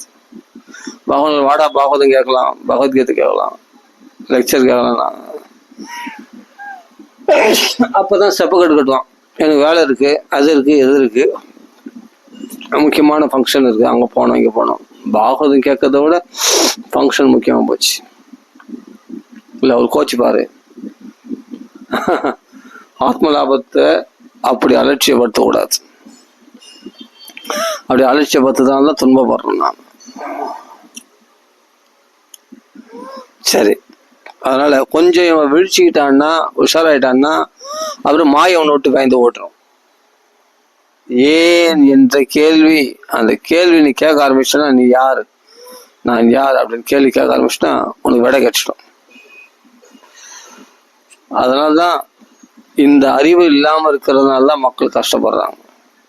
இந்த நாகரிகம், இந்த அதாவது அட்வான்ஸ் டெக்னாலஜி, இந்த மோகம், வெளிநாட்டு மோகம். சரி, ஓகே. சிந்தித்து பார்ப்பதில்லை, தாங்கள் சிந்திப்பார்கள். மக்கள் சரீரத்தை தான் என்று எண்ணி அலுவலகங்களிலும் தொழிற்சாலைகளிலும் நாள் முழுவதும் கடுமையாக உழைக்கிறார்கள். இவ்வளவு கஷ்டப்பட வேண்டிய அவசியமே கிடையாது. சுகவாசியா இருந்தவங்க தான் கிருஷ்ணனிடத்துல அந்த சுகத்தை அனுபவிக்கிற ஃபீலிங் இருக்குது. ஆனா அது சுகம் எங்க கிடைக்குன்னு தெரியல. அதுதான் ஒரு குருநாதர் வரணும், பிரபுபாதர் போல. அப்போ நீ இழந்த சௌக்கியத்தை உண்மையா அதை மீண்டும் தரத்துக்கு ஒரே இடம் தான் கிருஷ்ணர் தான், வேற யாரும் இல்லை. அதை சொல்றதுதான் பகவான்கள் இருந்து தூதரெல்லாம் வருவாங்க, மகாத்மாக்கள்லாம்.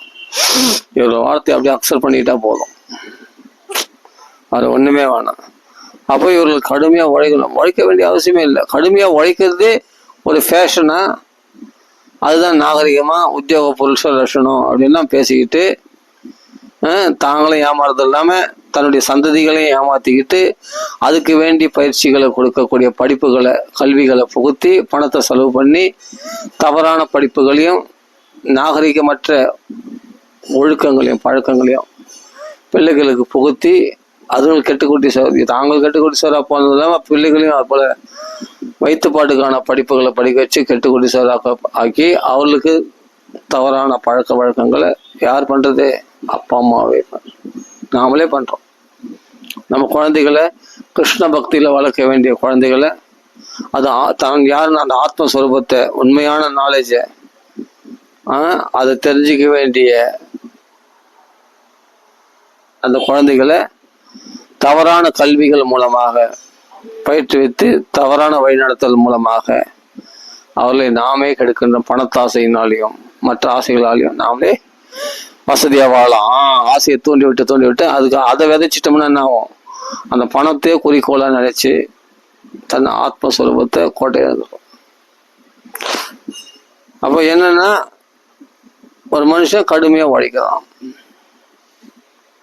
இப்படிலாம் நம்ம கடுமையா உழைக்கணும் அவசியமே இல்லை. பறவைகள்லாம் கடுமையா உழைக்குது, அவைகளுக்கு பகவான் படி அழுகல. மிருகங்கள்லாம் கடினமா உழைக்குது, அவைகளுக்கு தேவையான உணவுகளை கொடுக்கல. காட்டுல இருக்கிற மரம் செடி கொடிகள்லாம் உயிர் வாழ்ந்துதானே இருக்கு. அவைகள்லாம் யாருன்னா போய் தோட்டம் வச்சு தண்ணி ஊத்துறாங்களா எல்லாம்? அது ஒரு தோட்டக்காரன் நியமிச்சாரா பகவானு? அதான் வருண பகவான் ஒரு தோட்டக்காரன் இருக்கானே, மழை பெஞ்சா முடிஞ்சு போச்சு. அது தேவையான மரம் செடி கொடிகள், மலைகள்ல இருக்கிற மலைகள்ல எவ்வளவு மரங்கள் இருக்கு, கடலுக்குள்ள எவ்வளவு ஜீவராசிகள் வாழுது, அவைகளுக்காக யாரும் உணவளிக்கிறது? நாம கடினமா உழைச்சாதான் என் தலைமையில தான் வண்டியே ஓடுது அப்படின்னு குடும்ப தலைவன் நான் அப்படின்னு மாத்தட்டிக்கிறானே. ஒரு குடும்பம் நீ கஷ்டப்பட்டு சம்பாதிச்சாதான் உன் குடும்பம் காப்பாற்றப்படுது. நீ சொல்லிடுவ அதெல்லாம் கடினமா உழைக்கிறீங்க, இது இது தேவையில்லாத தனம் அப்படின்னு சொல்றீங்க. நான் உழைக்கலாம், யார் என் குடும்பத்தை சோறு போறது? நான் இன்னைக்கு உழைச்சி தான் சாப்பிட்டது, என் உழைப்பினால்தான் இன்னைக்கு குடும்பமே ஓடுது அப்படின்ற ஒரு கண்டிஷன். அதாவது என்னன்னா, இந்த குறுகிய மனப்பான்மையில வாழறான் மனுஷன். நான் உழைக்கலைன்னா இந்த குடும்பம் காப்பாற்றப்படாது, அப்படி கிடையாது. ஒன்றும் இல்லை, ஒரு பெரிய கூட்டு குடும்பம், அந்த கூட்டு குடும்பத்தை ஒருத்தன் வேலை செய்யறான்.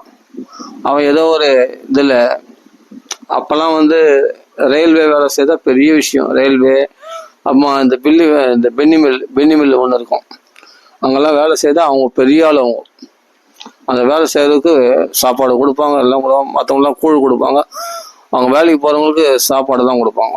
அது மாதிரி அந்த பெரிய உத்தியோகத்தில் இருக்கிறவங்களுக்கு மரியாதை அதிகம். அப்படியே அந்த காலத்துல ஒரு கூட்டு குடும்பம், எல்லாம் அண்ணன் தம்பி எல்லாமே இந்த மில்ல வேலை செய்யறவங்களுக்கு மரியாதை, அவங்களால சம்பளம். அதனால அந்த கூட்டு குடும்பம் இந்த ஒருத்தருடைய சம்பளத்தை நம்பிடுது. ஒரு நாள் ஆக்சிடென்ட்ல போயிட்டாரு அவர். அந்த குடும்பம் எவ்வளவு கஷ்டப்பட்டிருக்கும் கிடையாது. உடனே என்ன பண்ணாங்க, ஒரு ஆள் வேலை செய்யுது, அங்க இருக்க அந்த குடும்பமே வேலை செய்ய ஆரம்பிச்சுது. இப்ப அந்த குடும்பம் நல்லா செழிப்பாரு. அந்த குடும்ப தலைவன் போந்தாலும் அந்த குடும்பம் செத்தா போச்சு. ஒருத்தரும் உழைப்பு இல்லாம இப்ப நிறைய பேர் அந்த குடும்பத்துல எல்லாரும் உழைக்க ஆரம்பிச்சாங்க. இன்னும் இப்ப நல்லா செல்வ செழிப்பா இருக்கிறாங்க. நடந்த விஷயம் சொல்றேன். கூட்டு குடும்பம். அந்த அண்ணன் தம்பிகளாம் கல்யாணம் பண்ண இவரால் தான் கல்யாணம் பண்ணி வச்சார், எல்லாம் பண்ணார். ஆனா இவர் சம்பளத்தை தான் எல்லாம் சாப்பிட்டாங்க. கடைசியில் என்ன ஆச்சு, அந்த குடும்ப தலைவன் போயிட்டாரு. ஆனா அந்த குடும்பம் பழகலையான்னா கிடையாது. எல்லாருக்கும் அவங்களுக்கு தேவையான வேலையை தேடினாங்க, நல்லா சம்பாதிச்சு சௌக்கியமா தான் இருக்கிறாங்க. நம்ம நினைச்சுக்கிறது தப்பா. நான் உழைக்கலன்னா எனக்கு எப்படி என் குடும்பம் யாரும் காப்பாற்றுவாங்க? தன்னாலே அது பகவானால் காப்பாற்றப்படும். அவங்களும் பழைப்பு தன்னாலே பகவான் அமைச்சிடும். யாரையும் பகவான் பட்டினியா போட கிடையாது. அதனால நாம ஒரு நிர்பந்தமான சூழ்நிலையில தவறான புரிதல்னால நம்ம ஏமாற்றப்படுகிறோம். இந்த மாயினால வஞ்சிக்கப்படுகின்றோம். நம்ம இன்னைக்கு ஆசைபோசன்னு போனாதான், கஷ்டப்பட்டாதான், கடினமா உழைச்சாதான், பட்னி ராகப்பட்னி பகல் பட்னி night shift day shift over டைம்லாம் செய்தா தான் நம்ம குடும்பத்தை காப்பாற்ற முடியும் நினைக்கிற வரைக்கும் அப்படிதான் ஆகும். நீ கொஞ்சம் ஃப்ரீ விட்டு பாரு, தன்னாலே உனக்கு தேவையானது வரும். அதுதான் சொல்றேன். இந்த குறுகிய மனப்பான்மையில இருக்கிற வரைக்கும் மனுஷனை அவனை எத்தனை பிரபுபோதா வந்தாலும் திருத்த முடியாது. அவனை எத்தனை பிரபுபோதா வந்தாலும், எத்தனை கிருஷ்ணன் வந்தாலும், பகவத்கீதை எத்தனை பகவத்கீதை 1000 பகவத்கீதை வந்தாலும் அவனை திருத்தவே முடியாது. ஜென்மங்கள் அவங்களாம் மாறவே மாற மாட்டாங்க. ஆமா, எத்தனை சைதன்ய மகாபிரபு வந்தாலும் இவங்களெல்லாம் மாற்ற முடியாது. இவங்களெல்லாம் ஏன்னா இந்த குறுகிய மனப்பான்மை கொண்டவர்கள். அப்போ கடினமா உழைக்கின்றான்னா இது அறியாமை. எப்படின்னா, ஒரு கழுதை புல்லுக்கு ஆசைப்பட்டு கொள்ளுக்கு ஆசைப்பட்டு கடினமா உழைக்குது. எதுக்கு உழைக்கிறதே தெரியாம உழைக்குது. அது எஜமானனுக்கு. அதுக்கு தேவை 2 கொள்ளு புல். இவன் புல்லு போடுவான் அப்படின்ற ஆசைக்காக அந்த கழுதை கடினமான ரொம்ப வெயிட்டான சுமைகள்லாம் சுமக்குது அந்த கழுதை. ஏன்னா அப்பதான் புல்லு போடுவான். இது அந்த கழுதை வளர்க்குற அந்த வண்ணாடத்துல விடுதலை அடைஞ்சதுன்னா இது சுதந்திரமா காட்டுல நிறைய புல்லு கிடைக்கும் அதுக்கு. ஆனா இந்த எஜமானம் தான் புல்லு போடுறான்ற ஒரு அறியாமையினால இது ரொம்ப அதிகமான சுமைகளை சுமக்குது இந்த கழுதை. அது மாதிரி இந்த குடும்பத்துல தான் சௌக்கியம் இருக்கு, இந்த கடினமா உழைச்சாதான், இதுல சம்பளத்துல தான் நம்ம சௌக்கியம் இருக்குன்னு நினைக்கிற வரைக்கும் அந்த கழுதை மாதிரி தான். அல்ப சௌக்கியத்தையே இவன் பெருசா நினைச்சுன்னு அந்த குறுகிய வட்டத்திலே அறியாமையில் இருப்பான். இதை விட்டு பகவான சரணாகதி அடைஞ்சா அவ்வளவு ஜீவராசிகளை காப்பாற்றுற பகவான் மரம் செடி கொடிகள் மிருகங்கள் பறவை பட்சிகள் எல்லாம் நம்மளையும் காப்பாற்றுவான்ற அந்த பரந்த மன நோக்கத்தோட வரும்பொழுது பகவான் இவனுக்கு எல்லா வசதிகளும் சந்தோஷமா கொடுப்பான். இன்னைக்கு பக்தர்கள்லாம் அப்படிதான் வாழறாங்க. நிறைய இஸ்கான் பக்தர்களை பாக்குறேன், சந்தோஷமா இருக்காங்க. என்னால் தான் வண்டி ஓடுதுன்னு நினைக்கிற வரைக்கும் நான் டென்ஷன் பிபி சுகரு ப்ரெஷரு, தூக்கம் இல்லாம, சாப்பாடு இல்லாம, குடும்ப கஷ்டம், சுமைகள் அதிகம், கல்யாணம் பண்ணணும், காலேஜ் சேர்க்கணும், ஃபீஸ் கட்டணும், அதை கட்டணும், இதை கட்டணும், அது இப்படி நொந்து நூலா நிம்மதியே இல்லாம சுதந்திரம் இல்லாம இருந்தான். ஆனா மாம் ஏக்கம் சரணம் பிரச்ச.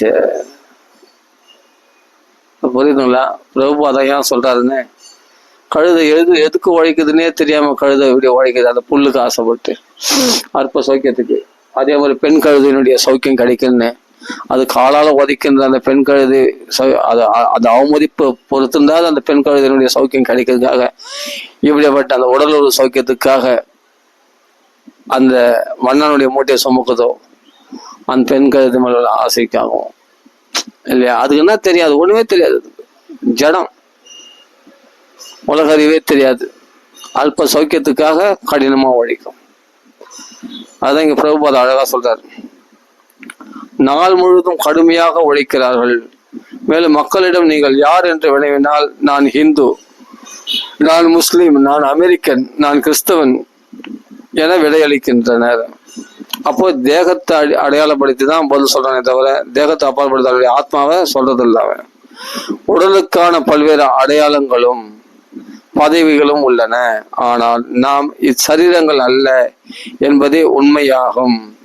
உடல் நமது செயல்களுக்கானதொரு களமே ஆகும். இந்த உடம்பு நம்ம செயல்களுக்கான ஒரு களம். ஆமா, இந்த உடலுக்குள்ளும் செயல்கள் நடக்குது. இந்த உடல்கள் மூலமாகவும் நம்ம செயல்களை செய்கிறோம். அப்படியே பார்த்த இது ஒரு ஃபேக்டரி, அதை புரிஞ்சுக்கணும். இதனால நம்ம செயல்களையும் செய்து கொள்றோம். நிலத்தை பயிரிடுபவர் எவ்வாறு நிலமாக முடியாதோ அதே போல நாமும் உடலாக முடியாது. இந்த தேகத்தை பராமரிக்கிறதுக்கு, அதாவது ஓடி உழைக்கிறோம், கஷ்டப்படுறோம், இந்த உடம்பால வேலைகள் செய்யறோம், எல்லாம் செய்யறோம், இந்த உடம்பு நல்லா ஆரோக்கியம் வச்சிருக்கோம், இல்லை இந்த தேக சௌக்கியங்களை தேடி ஓடுறோம். அதனால இப்போ ஒரு வயலை பண்படுத்தி அதை நல்லா சௌக்கியமா நல்ல விளைச்சல்களை, செழிப்பான விளைச்சல்களை விளைக்கிறதுக்காக இவன் பண்படுத்துற விதம், அதுக்கு உரம் போட்டு எருவு போட்டு எல்லாம் பண்றதுனால அந்த நிலமாயிட முடியாது. இவன் அந்த நிலம் வேற, அந்த நிலத்துடைய உரிமையாளன் இவன் வேற. அது மாதிரி என்னதான் இந்த தேகத்தை பராமரிச்சாலும் இந்த தேகம் வேற, இந்த ஜீவனாகிய ஆத்மா வேற அப்படின்றத புரிஞ்சுக்கணும். ஒரு பொழுது இந்த நிலத்தின் உரிமையாளன் நலமாக முடியாதோ அதே மாதிரி இந்த தேகமாக முடியாது ஆத்மா. பல்வேறு வகையான உடல்களும் அவ்வுடல்களுக்கு ஏற்ப பல்வேறு வகையான செயல்களும் உள்ளன. ஆமா, நாய் ஒரு வகை செயலிலும் பூனை ஒரு வகை செயலிலும் இன்பம் காண்பது போல மனிதனும் ஒரு விதமான செயலில் இன்பம் காண்கிறான். வெவ்வேறு விதமான உடல்களுக்கு ஏற்ப வெவ்வேறு விதமான செயல்கள் உள்ளன.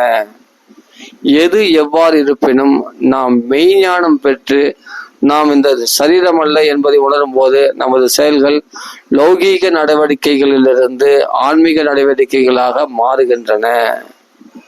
சூப்பர் சூப்பர் பாயிண்ட் இது. அப்போ நாய்களுக்கு உள்ள விஷயங்கள் வேற, புரியுதுங்களா? நாய்களுக்கு உள்ள நடவடிக்கைகள் வேற, ஒரு பன்றிகளுக்குள்ள நடவடிக்கைகள் வேற, ஒரு பூனைக்குள்ள நடவடிக்கைகள் வேற, அதனுடைய செயல்கள் வேற. அப்படின்னும் போது மனுஷனுக்குரிய செயல்களும் வேற.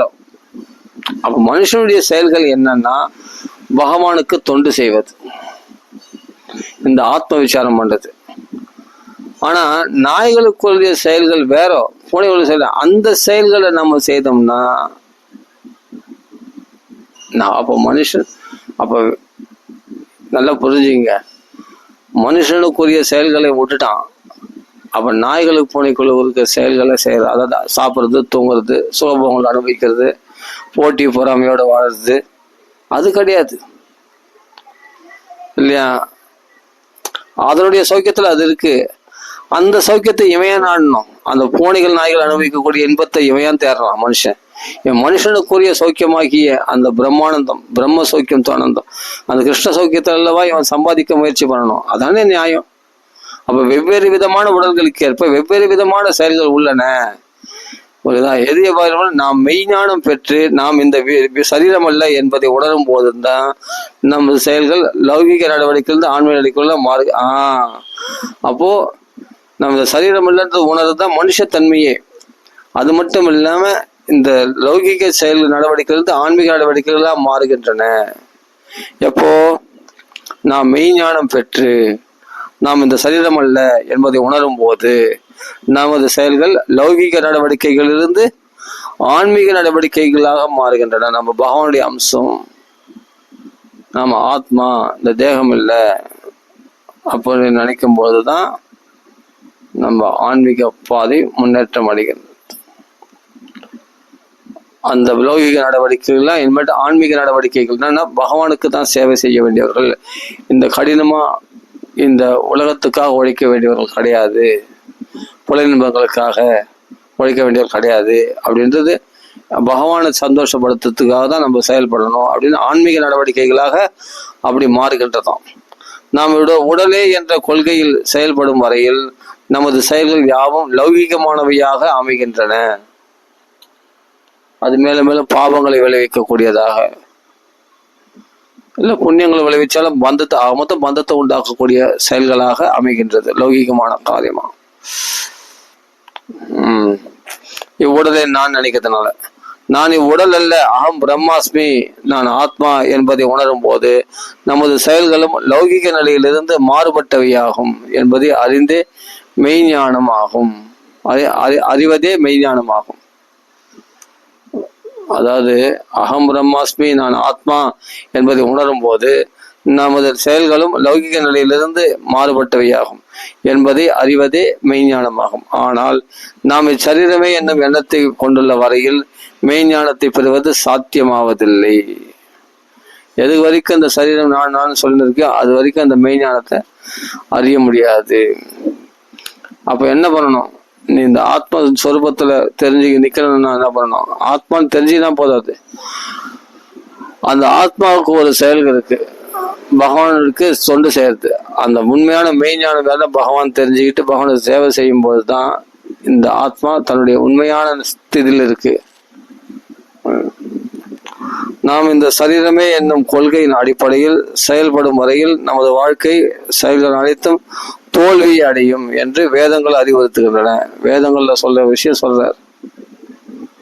ஆமா, இந்த தேகம்னு இந்த சரீரமே இந்த சரீரமே நான் என்னும் கொள்கையின் அடிப்படையில் செயல்படும் வரையில் நமது வாழ்க்கை செயல்கள் அனைத்தும் தோல்வி அடையும் என்று வேதங்கள் அறிவுறுத்துகின்றன. குழந்தை அறியாமையுடன் பிறக்கிறான். அவன் வளர்ச்சி பெற்ற பிறகும் நான் இது சரீரமே என்ற எண்ணத்துடன் இருப்பானே, ஆனால் அவன் அறியாமை என்னும் இருளில் தான் வாழ்கிறான். இல்லையா? குழந்தையில அப்படி இருந்தது சரி, நான் இந்த உடம்பு பண்ணேன், துள்ளி குதிச்சு விளையாண்டு அறியாமல் இருந்தேன். பெரிய நான பிறகும் நான் அப்படிதான் இருப்பேன்னா குழந்தை மாதிரி தான் சேஷ்டப்படும் சொன்னா அப்போ ஒன்று ஒதியணுமா வேணாமா? சின்ன வயசுல போட்டு பண்பாட்டு பாத்திரம்லாம் போட்டு உடச்சேன். பெரிய நாடு பிறகு நான் குழந்தைல உடச்ச போது யாரும் கேட்கலையே, அதனால இப்போ உடச்சேன்னு சொன்னா உன்னை எல்லாரும் கேட்பாங்க, அடி கூட அடிப்பாங்க. பெரிய நாடு பிறகு இப்போனா நான் பக்குவம் அடைஞ்சிட்டல, இனிமேல்ட்டு அப்படி செய்யலாமா? செய்யக்கூடாது. குழந்தை வரும்போது செய்யுது, அது ஒரு விஷயம். அது மாதிரி அறியாமல் இருக்கும்போது செய்தோம். இப்போ பகவான் ஞானத்தை ஆத்மஸ்வரூபத்தை தெரிஞ்சுக்கிட்ட பிறகு இனிமேல்ட்டு இந்த அறியாமை உரிய செயல்களை, குழந்தைத்தனமான செயல்களை செய்யக்கூடாது. சரி, அதனால நாம் சரீரமே என்னும் எண்ணத்தை கொண்டுள்ள வரையில் மெய்ஞானத்தை பெற சாத்தியமில்லை. நாம் சரீரமே என்னும் கொள்கையின் அடிப்படையில் செயல்படும் வரையில் நம் வாழ்க்கை செயல்கள் அனைத்தும் தோல்வியை அடையும் என்று வேதங்கள் வலியுறுத்துகின்றன. எல்லாரும் பாருங்க, யாராவது நிம்மதியா இருக்காங்களா? தேகாபிமானம் கொண்ட ஒருத்தர் கூட நிம்மதியா இல்லை. அற்பமான சோக்கியம், அதிகமான துக்கங்கள். அவருடைய செயல்கள் எல்லாம் தோல்வி அடையுது. நிறைவேறின ஆசைகளை விட நிறைவேறாத ஆசைகள் தான் அதிகமா இருக்கு. அப்ப அவருடைய செயல்கள் நிறைய தோல்வி அடைகிறது. ஒவ்வொரு சுகத்தையும் போராடி தான் ஒவ்வொரு சௌக்கியத்தை அடைகிறாங்க. அவ்வளவு சுலபமா சுகத்தை கட்சிறது இல்லை. யோசிச்சு பார்க்கணும் இதெல்லாம். அதுதான் சொல்றாரு, எல்லாம் தோல்வி அடைகின்றது. சரி, ஏன்னா தேகமே நான் நினைக்கிறதுனால. எவ்வளவு பெரிய பெரிய விஷயங்கள்லாம் சிம்பிளா வார்த்தையில போட்டிருக்காரு. தோல்வி அடையும் என்று நான் சொல்ல அப்படின்ட்டு பிரபோதம் சொல்ல, நான் சொல்ல, வேதங்கள் சொல்லியிருக்கு. வேதங்கள் அறிவுறுத்துகின்றன நம்மளை. இப்போ ஜாக்கிரதை பொறுத்தது. குழந்தை அறியாமையுடன் பிறக்கிறான். அவன் வளர்ச்சி பெற்ற பிறகும் தான் சரீரமே என்ற எண்ணத்துடன் இருப்பானே, ஆனால் அவன் அறியாமை என்னும் இருளில் தான் வாழ்கிறான். அவனது நிலை சூத்திரனை போன்றதே ஆகும். வேத இலக்கியங்களின்படி கலியுகத்தில் அனைவரும் சூத்திரர்களாகவே பிறக்கிறார்கள். எனவே அவர்களது சுய அடையாளத்தை பற்றி கற்பிக்க வேண்டியது அவசியமாகிறது. சூத்திரனாவே தான் பிறக்கணும். ஜென்மனா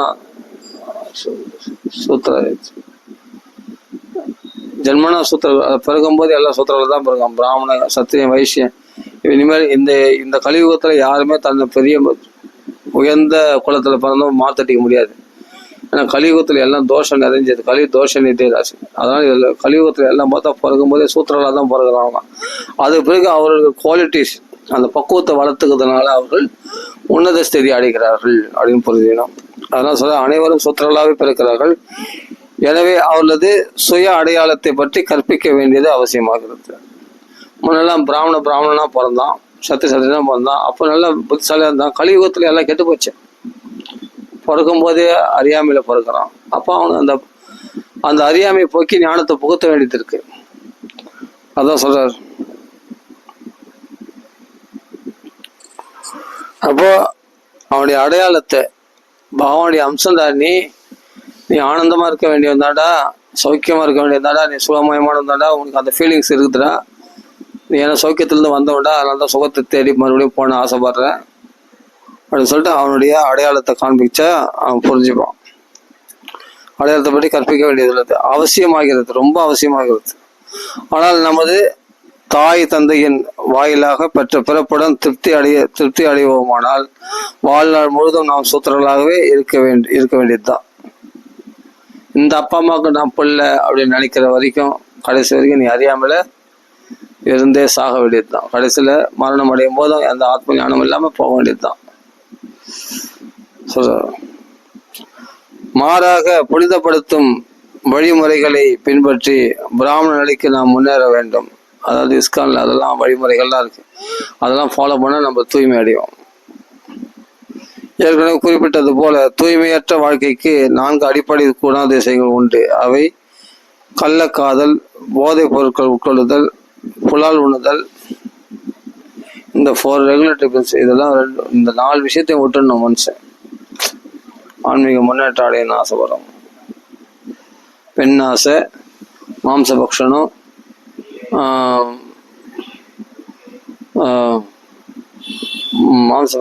மதுபானம் பண்ணுறது, சூதாட்டம், இதெல்லாம் வேதங்களின்படி மனம் புரிந்தவரை தவிர வேறு யாரும் எவருடனும் உடலுறவு கொள்ளக்கூடாது. எனவே மனித சமுதாயத்தில் மன வாழ்க்கை என்றொரு அமைப்பு உள்ளது. இம்மன வாழ்க்கை நம்மை நாய்களிலிருந்தும் பூனைகளிலிருந்தும் வேறுபடுத்தி காட்டுகிறது. ஹிந்து ஆனாலும் சரி, முஸ்லீம் ஆனாலும் சரி, கிறிஸ்தவன் ஆனாலும் சரி, மன வாழ்க்கை எனும் அமைப்பை நாம் அங்கீகரிக்கிறோம். இம்முறையின் குறிக்கோள் தகாத உடல் உறவை தவிர்ப்பதே ஆகும். இப்போ நாய்கள் பூனைகள்லாம் தகாத உடல் உறவு கொள்ளுது. அப்போ அந்த மிருக நிலைக்கு நம்ம இறங்கக்கூடாது. நம்மளுக்கு திருமண வாழ்க்கைன்னு மனுஷனுக்கு அது எல்லா மதத்திற்கும் தீர்மானிக்கப்படுது. அப்போ முறையான பாலுறவு அவர்கள் ஈடுபடுகிறார், ஒரு நாகரிகமா இல்லையா? இதில் தான் டிஃப்ரெண்ட்டு. ஆனால் சௌக்கியம் எல்லாமே அதே காம சௌக்கியன்றது நாய்களும் பூனைகளும் மனுஷன் எல்லாம் ஒன்று தான். ஆனால் நம்ம நாகரிகமாக அதை அனுபவிக்கிறோம். அப்போ மனுஷன்றது மிருகங்கள்லேருந்து வேறுபட்டது அப்படின்னு நமக்கு தெரியுது இல்லையா? அதே மாதிரி மற்ற விஷயங்களை யோசிக்கிறதுலையும், ஆன்மீக விஷயங்களை பற்றி மிருகங்களை யோசிக்காது, மனுஷன் யோசிக்கிறதுலையும் அதுலேயும் நம்ம வேறுபட்டு இருக்கணும். இந்த சுகத்தை மட்டும் கல்யாணம் பண்ணிக்கிட்டு நாகரிகமான ஒரு தாம்பத்திய உறவு கொள்றதை மட்டும் மனுஷன் மிருகங்களோடு வேறுபட்டு இருக்கிறது அந்த அறிவு, அந்த பக்குவ வளர்ச்சி மட்டும் போதாது. அதுக்கு மேலே ஒரு நாகரிகம் இருக்குன்னா நம்ம ஜென்மாவை கரையேற்றிக்கிறதுக்கான ஆன்மீக ஞானத்தை பெறுவதும் மனுஷனுடைய முக்கிய கடமையாக இருக்குது. அதான் சொல்றாரு, வேதங்களின்படி போதைப் பொருட்கள் உண்பதை தவிர்க்க வேண்டும். புலால் உண்பதும் தகாததாகும். ஏனெனில் மானிடர்கள் அஹிம்சையை கடைபிடிக்க வேண்டும். புலால் உண்ணுதல் இம்சை பிற ஜீவராசிக்கு. அப்படிப்பட்டவங்க பகவானுக்கு பிடிக்காது. அஹிம்சை கடைபிடிக்க வேண்டும். போதிய அளவு தானியங்களும் காய்கறிகளும் கனிகளும் பாலும் வழங்கப்பட்டிருக்கும் போது மிருகங்களை கொல்ல வேண்டிய அவசியம் என்ன? அவசியமில்லை. புலால் உண்ணவில்லை எனில் மனிதன் போதிய அளவு ஊட்டச்சத்து பெறுவதில்லை என சிலர் வாதிடுகிறார்கள். நல்ல கறி மீன் சாப்பிட்டா தானே உடம்பு தெம்பா இருக்கும், வெறும் காய்கறி சாப்பிட்டா என்ன தெம்பு வரும்ன்றான். அது கிடையாது. அதை விட இங்கே பல மடங்கு சத்து காய்கறிகள் இருக்கு. ஆனால் இந்த கிருஷ்ண உணர்வு இயக்கத்தினர் புலால் உட்கொள்ளாமலேயே ஆரோக்கியத்துடன் சுறுசுறுப்பாக வாழ்வதை நாம் காண்கிறோம். ஏன்னா நல்ல ஹரிகிருஷ்ண மகாமன் சொல்லி பகவான்கள் சக்தி கிடைக்குது அவனுக்கு, துள்ளி குதிச்சு ஆனந்தமா இருக்கிறான். மேலும் புலால் கொள்பவர்கள் மாமிசம் உண்ட போதிலும் ஆரோக்கியமின்றி நோய்வாய்ப்பட்டு பிபி சுகர்ல அவஸ்தப்பட்டு வாழ்கின்றனர். ஆனால் சூதாட்டமும் வேதங்களால் ஆதரிக்கப்படவில்லை. ஏனெனில் சூதாட்டத்தினால் ஒருவரது மனநிலை பாதிக்கப்படுகிறது. வெட்டத்தை படிக்கணும் மொத்தத்தையும் விட்டுறான். மனநிலை வெறி உண்டாகுது, கோபம் உண்டாகுது, தோல்வியை தாங்க முடியாத அவமானம் உண்டாகுது. சில பேர் தூக்குமாடி கூட சாவறான் சூதாட்டத்தில் தோத்து போய், தெரியுமா? பாண்டவர்கள்லாம் சூதாட்டத்தினால் தானே கெட்டு போனார்கள். யோசிச்சு சொல்றேன். அதனால கண்டிப்பா சூதாட்டத்தை தவிர்க்கணும். சூதாட்டத்தை வரும், அது ஒரு மனநிலை பாதிக்கப்படக்கூடியது. மனித இயக்கத்தின் 4 வகை பிரிவினரும் ஒன்றுபட இயங்கவில்லை எனில் சமுதாயத்தில் அமைதியை காண முடியாது. சரி, அதெல்லாம் அப்புறம் பார்க்கலாம். இந்த பிராமண சத்திரியன்றது பிறப்பினால கிடையாது. உலகத்துல நீ இந்த பிராமண கல்ச்சரு, சத்திரியனுடைய கல்ச்சரு, வைஷ்ணனுடைய கல்ச்சரு, சூரியனுடைய கல்ச்சரு இயற்கையாகவே இருக்குது. அதை நெறிமுறைப்படுத்துறது தான் தர்மங்கள், வர்ணாசிரம தர்மங்கள் ஏற்படுத்தே தவிர அது இல்லாமல் இல்லை. இப்போ உயர்ந்த இடத்துல இருக்கிறான்னு சொன்னா ஒரு ஆலோசகர், மந்திரி ஆலோசகர், அது போலன்னா அது ராஜ்ய விவகாரம். அதாவது பிராமணர்கள் அவர்கள் ஆலோசனை சொல்லக்கூடியவர்களாக இருக்கிறார்கள். அவர்கள் வேதம் ஓதுறது, இது பண்ணுறது, தெய்வ நம்பிக்கையோட செயல்படுறது, அது பிராமணத்தன்மை. வைஷ்யன்னா என்னன்னா இது பாதுகாவலன், நாட்டை பாதுகாக்கிறது, ராஜாவாக இருக்கிறது, காவலாளிகளாக இருக்கிறது, இவங்களாம் சத்திரிய தன்மை. அந்த வேலையை தான் அவங்களால செய்ய முடியும். அவங்க இந்த இடத்துல சமத்துவம் பார்க்குறேன், ஏன் எல்லாரும் எல்லாமே செய்யலாம், எல்லாரும் ஒன்று அப்படின்னா நல்லா புரிஞ்சுக்கணும். ராஜ்யத்தை ஆள்றவங்க கழனி வேலை செய்ய முடியாது. கழனி வேலை செய்யக்கூடிய சூத்திரன் செய்யக்கூடிய வேலை ஒரு ராஜ்யத்தை ஆள முடியாது. ராஜ்யத்தை பற்றி அவன் படிக்கல. யார் யாருக்கு எந்தெந்த உத்தியோகம் பண்ணணுமோ கொடுக்கணுமோ அதுதான் கொடுக்கணும். பிராமணன் செய்கிற தொழிலை ஒரு சத்திரியன் செய்ய முடியாது. சத்திரியன் செய்கிற தொழில் பிராமணன் செய்ய முடியாது. ஒரு சூத்திரம் செய்கிற தொழிலை பிராமணன் செய்ய முடியாது. பிராமணனுக்கு தெரிஞ்ச விஷயம் சூத்திரனுக்கு தெரியாது. அப்போ இது என்னன்னா ஜாதி அடிப்படையில் பிரிச்சிருக்காங்க. அதனால பத்தியா இந்த ஜாதி பார்க்குறோம், பிராமண வசதி, வைசியம் மட்டம் அப்படின்னு அப்படி நம்ம தப்பா புரிஞ்சிக்கூடாது. அப்படி ஒழுங்குமுறைப்படுத்தப்பட்டால்தான் நாடு சேமமா இருக்கும், உலகம் சேமமா இருக்கும். இந்த வர்ணாசிரம தர்மத்துடைய நோக்கமே வேற. அந்தந்த டிபார்ட்மெண்ட்ல இருக்க அந்தந்த வேலையை செய்தாதான் வேலை ஒழுங்கா நடக்கும். அது தெரியாதவங்களை போய் அந்த வேலையை குத்தா அவன் தத்துக்கு தாளம், அவன் ஒண்ணுமே புரியாம அவங்கள குத்தா எல்லாம் ஒண்ணு சரிவா, அப்ப இந்த வேலையை நீ செய்ய பார்க்கலாம். ஒரு சூத்திரனா இருக்கிறான், எல்லா வேலைகளும் செய்யலாம், எல்லாருக்கும் எல்லா சேவைகளும் செய்யலாம், அவனுக்கு தெரியும் எல்லா விஷயம், ஏன்னா அது பழகப்பட்டவன். பிராமணனுக்கு என்ன தெரியும்னா வேதங்கள், உபநிஷம் எல்லாம் தெரியும் அவனுக்கு. அந்த வேலையை இவன் செய்ய சொன்னா சூத்திரனுக்கு என்ன தெரியும்? இது ஏட கூடம் இல்லை. இது அவன் எல்லாரும் சம்ம நினைக்கிறேன்னு சொல்லிட்டு சூத்திரன் இந்த பிராமணத்தன்மை உட்கார வச்சா நியாயமா? முடியாது, செய்ய முடியாது, அவனால் தாக்குப்பிடிக்க முடியாது. பொறாமையில் வேணா சொல்லலாம், அவர்கள் வசதி, இவர்கள் மட்டம் அப்படின்னு. அப்படி கிடையாது. அவங்கவுங்களுக்கு ஒரு செயல்கள், அதாவது என்ன படிச்சிருக்காங்க, என்ன குவாலிஃபிகேஷன், அது என்னன்னா பிறப்பின் அடிப்படையில் குவாலிஃபிகேஷன். இப்போ சூத்திரனே நல்லா படிச்சிருக்கான், பிராமணன் மாதிரி நல்லா இது வேணா அவன் பிராமணன் ஆகலாம்.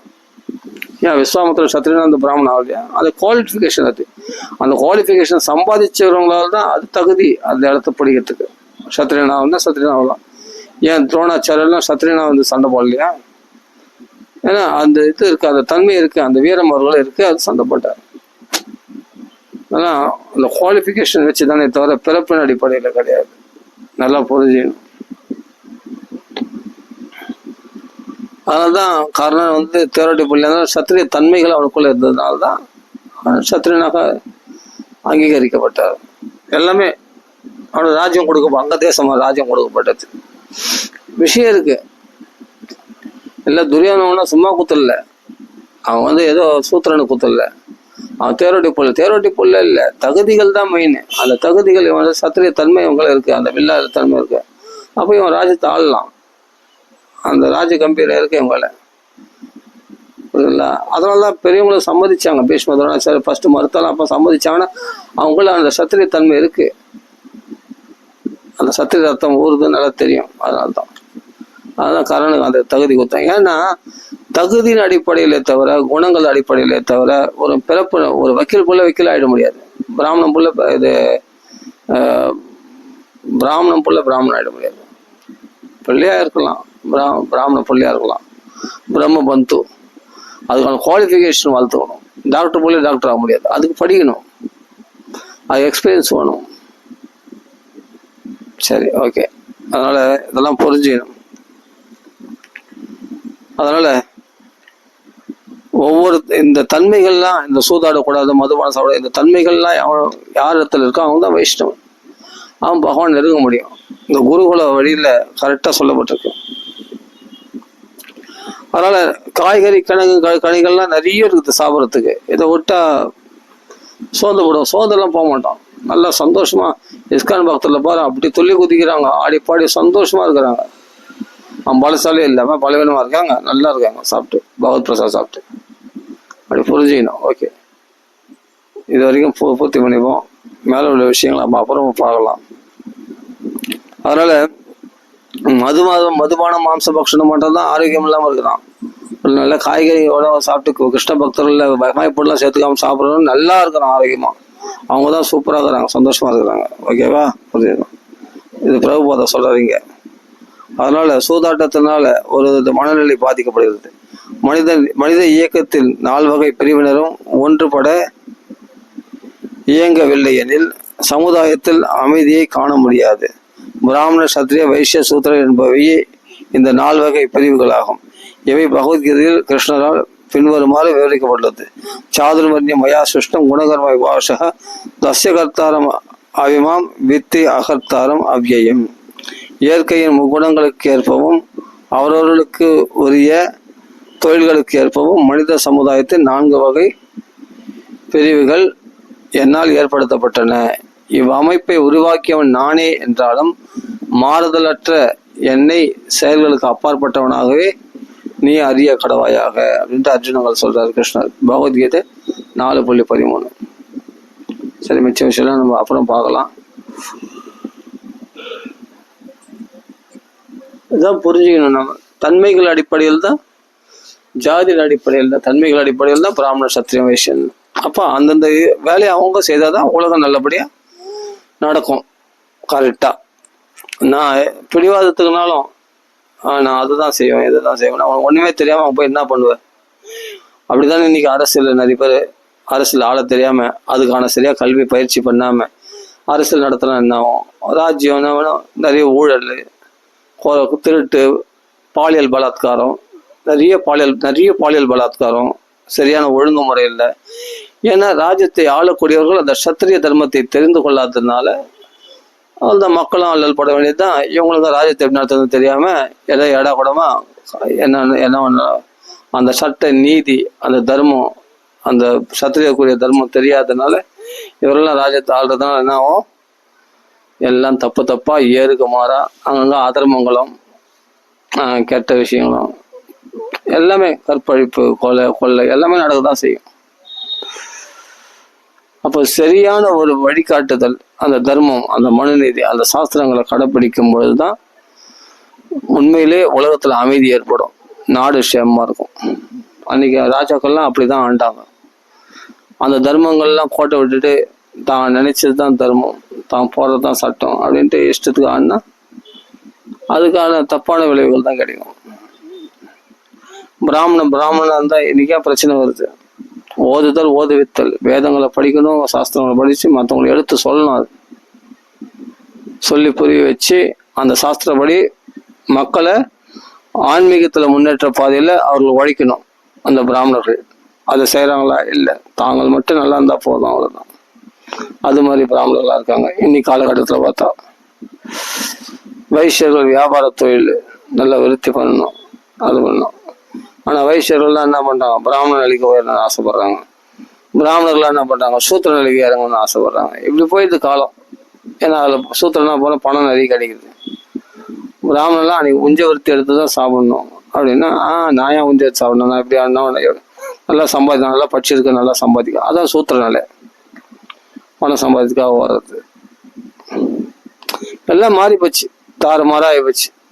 ஆக மொத்தம் இல்லாத குவாலிட்டிஸை இருக்கிற மாதிரி காண்பிச்சுட்டு நம்மளை நாமளே கெடுத்துக்கிறது. இதுதான் நாகரிகமற்ற உலகம் அப்படின்னு சொல்றது.